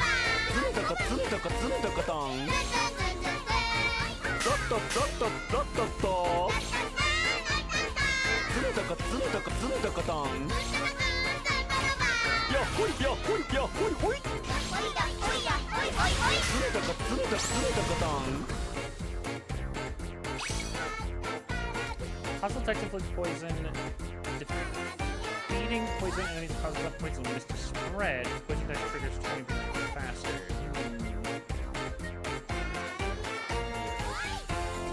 Since I don't actually have any poison damage, let's do the hostile tech inflict poison. Increase the bathroom poison by 50.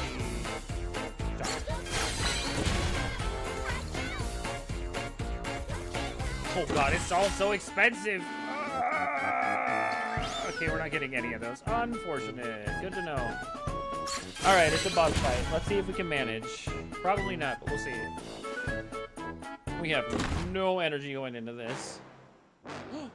Giant crab battle! The Jolly Hermit. I love him.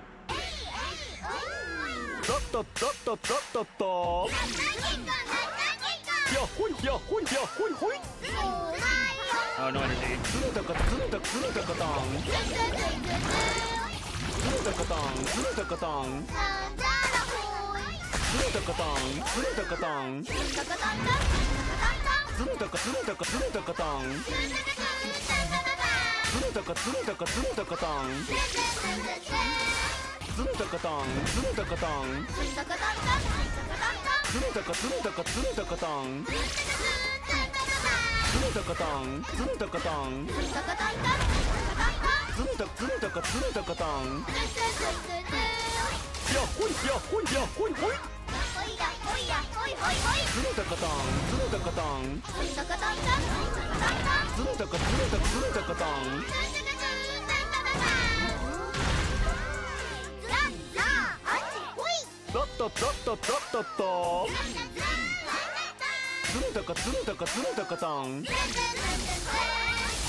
I made a terrible choice there.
That completely whiffed, unfortunate.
Oh, how was that a bad? ズンタカタンズンタカタンズンタカタンズンタカズンタズンタカタンラッタラッタラッタッタズンタカタンズンタカタンズンタカズンタカズンタカズンタカタンズンタカズンタカズンタカタン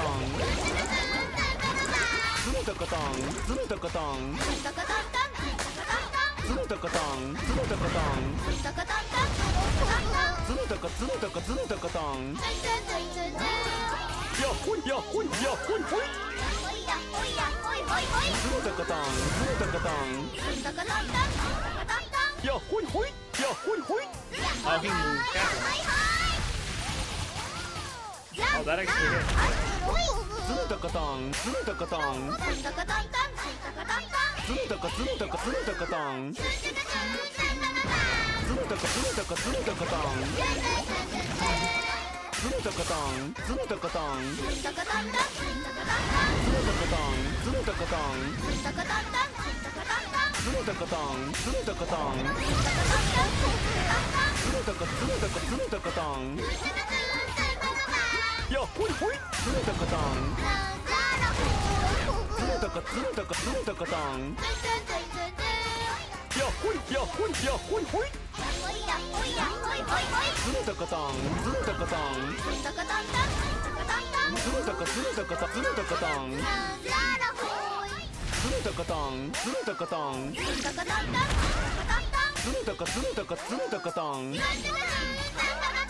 ズンタカズンタカズンタカタンズンタカタンズンタカタン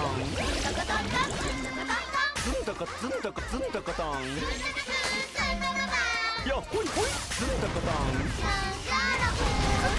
ズンタカズンタカズンタカタンズンタカズンタカズンタカタンラッタッタラッタラッタッタ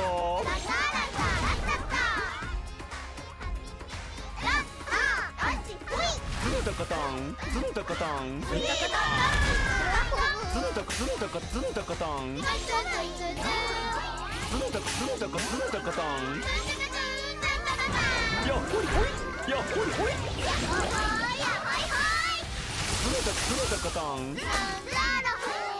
ズンタカズンタカズンタカタンズンタカタンズンタカタンズンタカズンタカズンタカタンズンタカズンタカズンタカタンズンタカズンタカズンタカタンズンタカタンズンタカタンズンタカズンタカズンタカタンズンタカタンズンタカタンズンタカタズンタカズンタカタンズンタカズンタカズンタカタンやっほいほいやっほいほいズンタカズンタカズンタカタンズンタカズンタカズンタカタンズンタカタンズンタカタンズンタカズンタカズンタカタンズンタカタンズンタカタンズンタカズンタカズンタカズンタカタンズンタカズンタカズンタカタン Oh, we got him. Woo!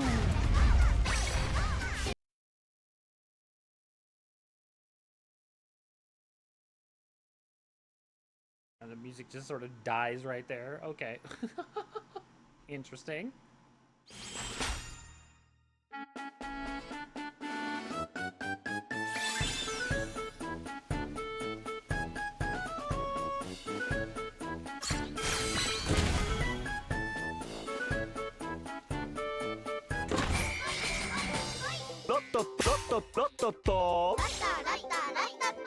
ズンタカズンタカズンタカタンズンタカズンタカズンタカタンズンタカズンタカズンタカタンやっほいやっほいやっほいほいズンタカズンタカズンタカタンやっほいほいやっほいほいやっほいほいやっほいほいズンタカタンズンタカタン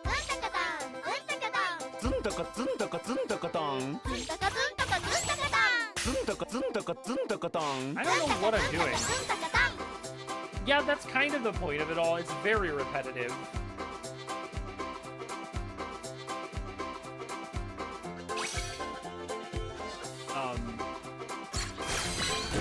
Like the baseline of the game series was basically this. This is the gameplay loop. What you're seeing here is the entire game. Get as many Kobuns as you can. Be the Rataton leader. Play to the beat. Try to time it as well as you can. The better times you have it, the more often it is to do more damage. Rinse, repeat, gain more power. That's the whole gameplay loop. The songs are really cute, and the idea is that each of the characters,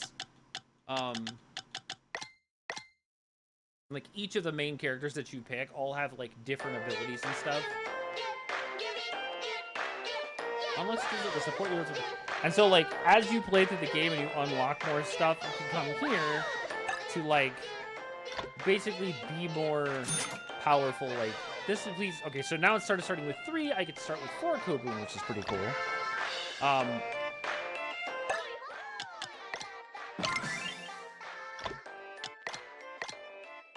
But then, like, each of the 4 characters have different voices and stuff like that, so... Obviously, that was the owl, which is cute. I kind of want to see what the yeah.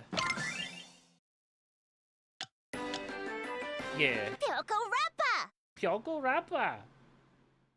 We'll go with little trombone rabbit really quick, just to see what they sound like, and then...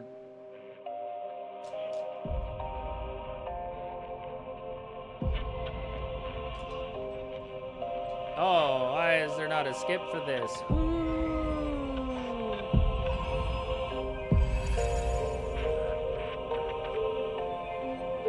As you did long ago.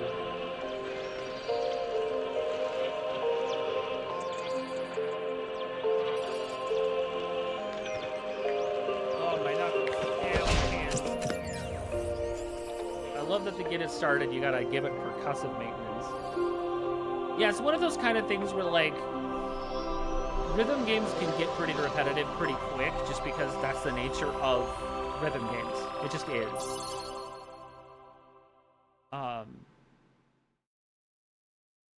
But yeah. Oh no, bunny buddy.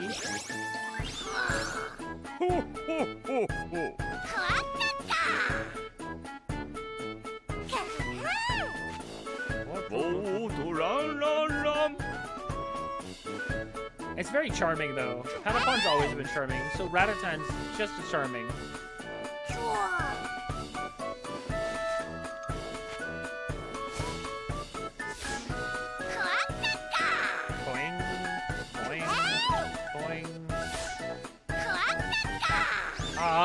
They run adorably. They get little bunny buddies.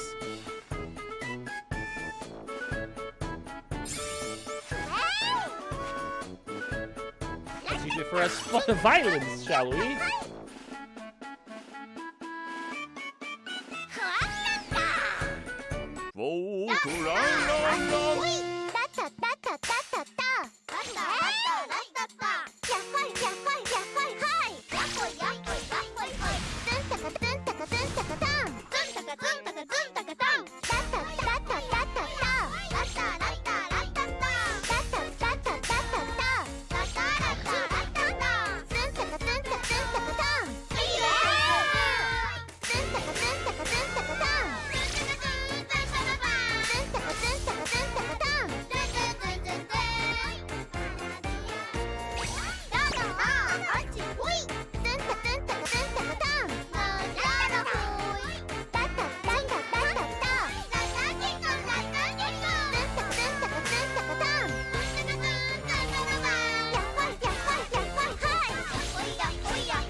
Rataton dealing damage equal to 20% of Rataton's max HP.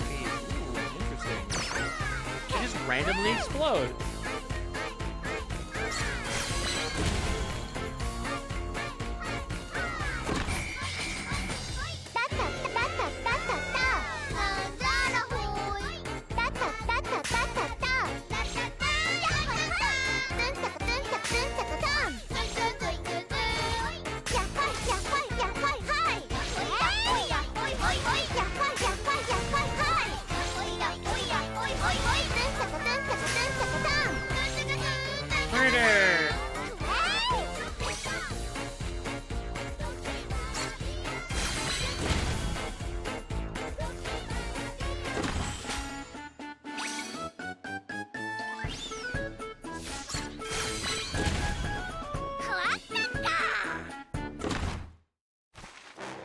All right, we understand the boss idea now.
Okay, that is always supposed to kill you. Good to know. Like, even with guard up, you're supposed to die to that. I wonder if it's actually beatable. Like, if you dodge those fireballs, if you can actually, like, not die. Maybe something I'll try out later.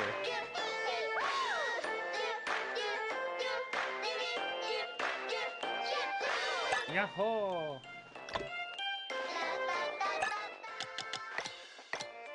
Alright, this is adorable. I love it. I'm absolutely in love with this, and I can't wait for the full version, honestly. I think this game is gonna do really good. I'm glad that they're releasing it, and I'm happy to get a chance to, because I always loved the original series. It's definitely a good quality of life update with the way the cards work and stuff like that, since like each run continues as you play through it till you die, and then you just start over again. But you gain like additional boosts and buffs as you like gain things like donuts and stuff as you go through the levels. So like that's really cool. And the card system that they're using for it is actually kind of neat. So I'm glad that they have that as a thing.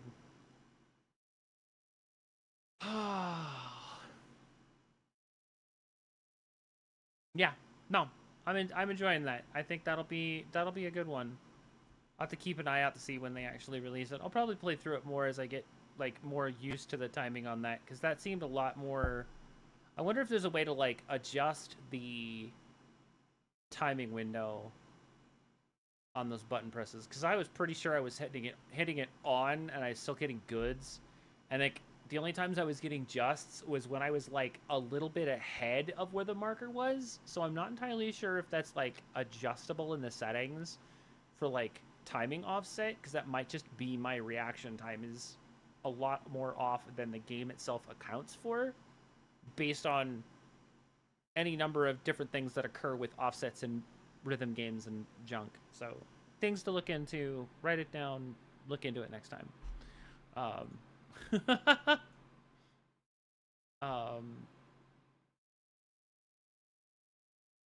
Yeah, it definitely felt like it was off too to me. Like, I know I was hitting it on time and it kept saying good, which means I was off time, and I'm like, what the crap?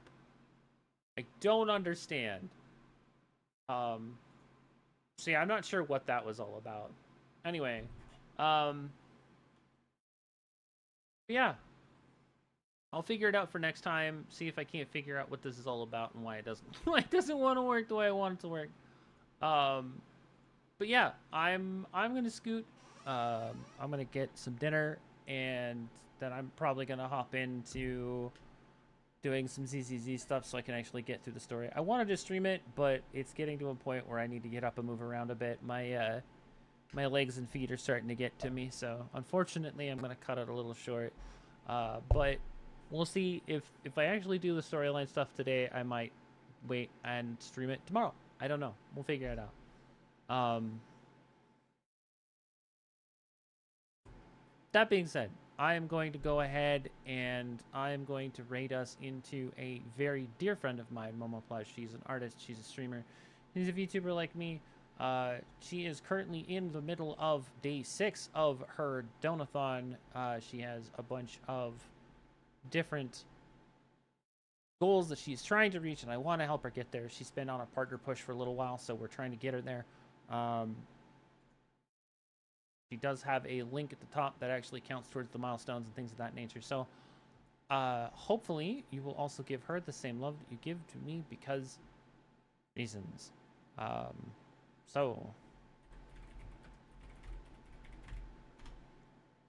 That being said, please make sure that you give her the standard welcome that we always do around these parts by letting her know that Dad is proud of you. And if you don't have a sub, that's fine, because you can spend 100 zenny or channel points to unlock Dad for 24 hours, and then you can tell everybody on Twitch that Dad is proud of them. Hopefully, I normally am not going to be streaming on weekends. I think those are going to become my days off, but if I feel the itch, I might throw something up over on YouTube so that we can do a little bit more ZZZ and get the storyline started. But that being said, I will see you guys back here on Twitch on Monday. Have a wonderful rest of your weekend and evening. Bye-bye.